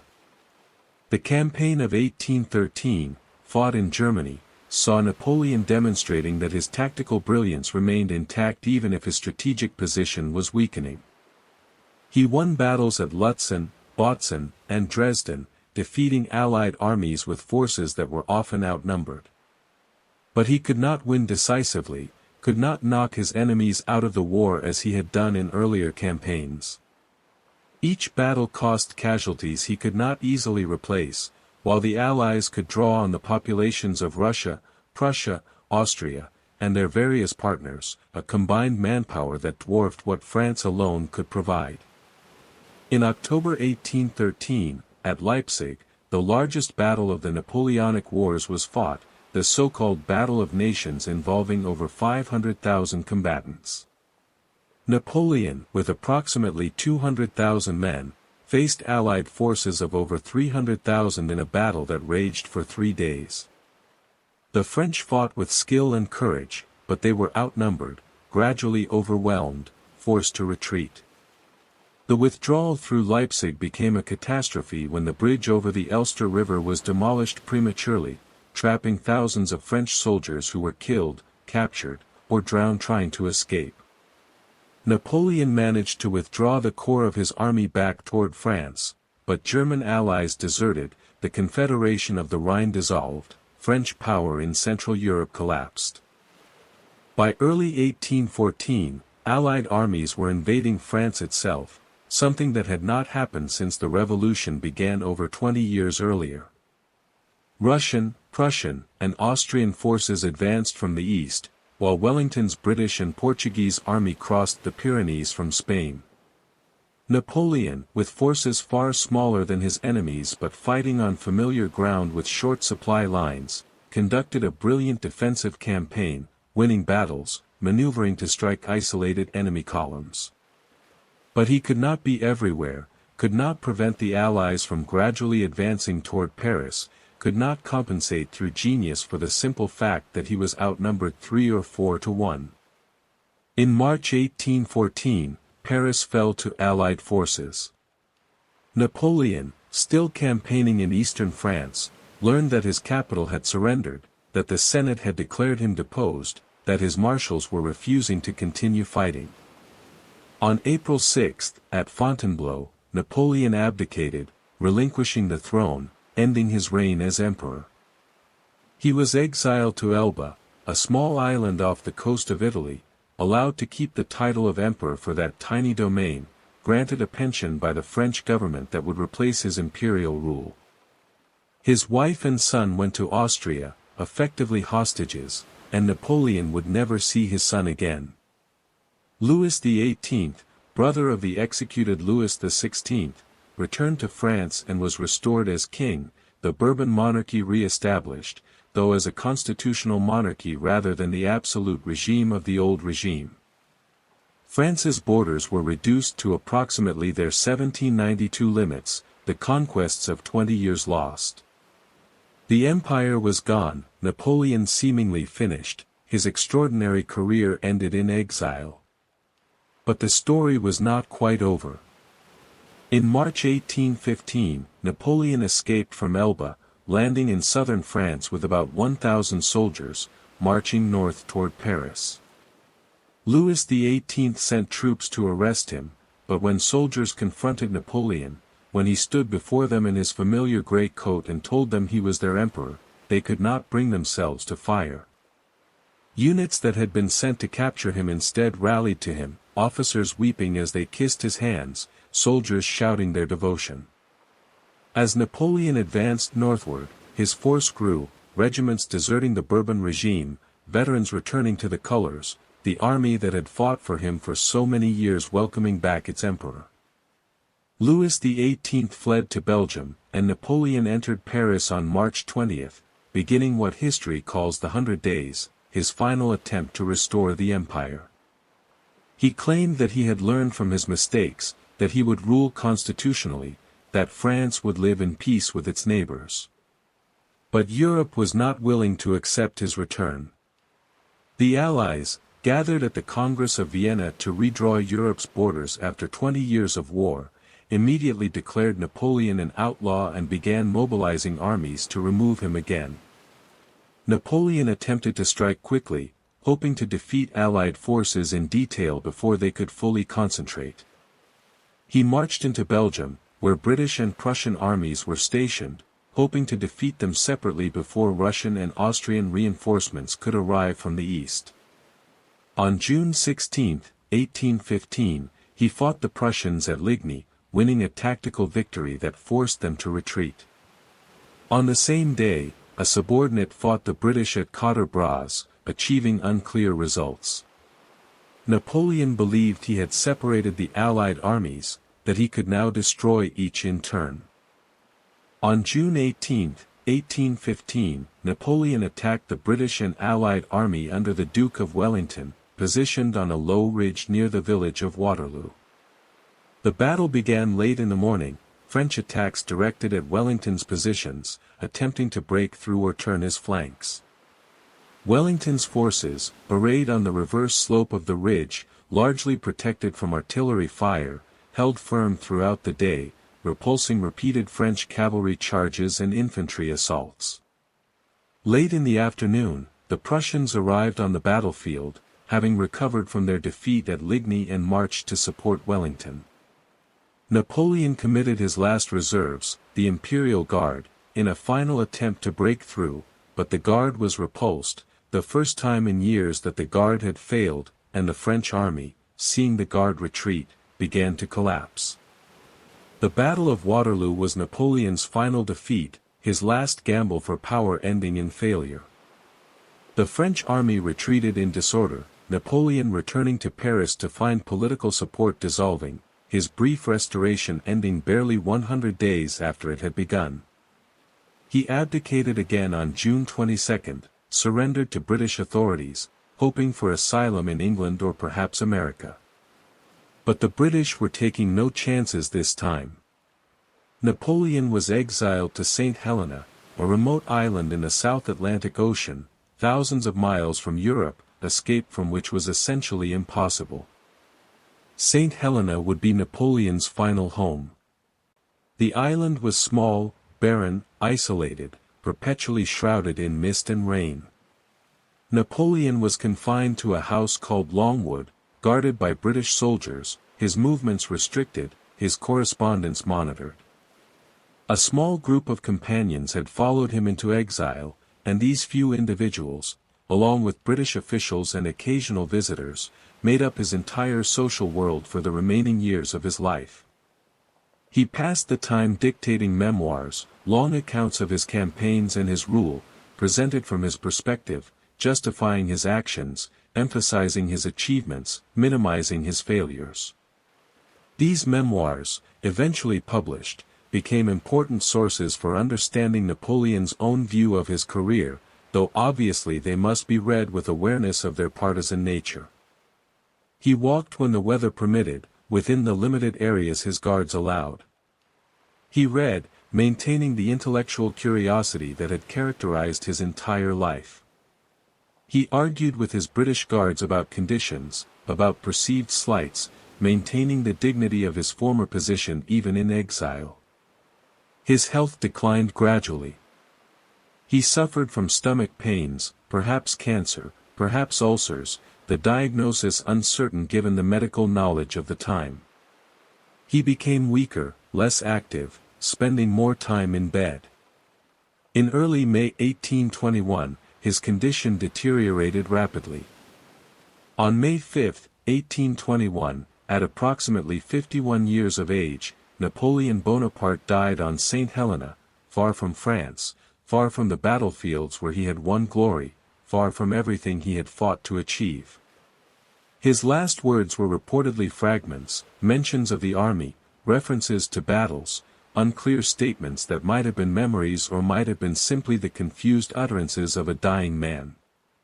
He was buried on St. Helena, in a valley on the island, his grave unmarked by name at his request, a simple stone indicating that here lay someone, but who exactly was left deliberately ambiguous. In 1840, his remains would be returned to France, reinterred in Les Invalides in Paris, given the honor of burial among France's military heroes. But for 19 years, he lay in that unmarked grave on a remote island, forgotten by all but historians and those few who had followed him into final exile. The legacy Napoleon left was complex and contested. He had risen from obscure origins to rule most of Europe, demonstrating that talent and will could overcome birth and circumstance. He had spread revolutionary ideals across the continent, breaking down feudal structures, establishing legal codes that emphasized equality before law, opening careers to talent regardless of noble birth.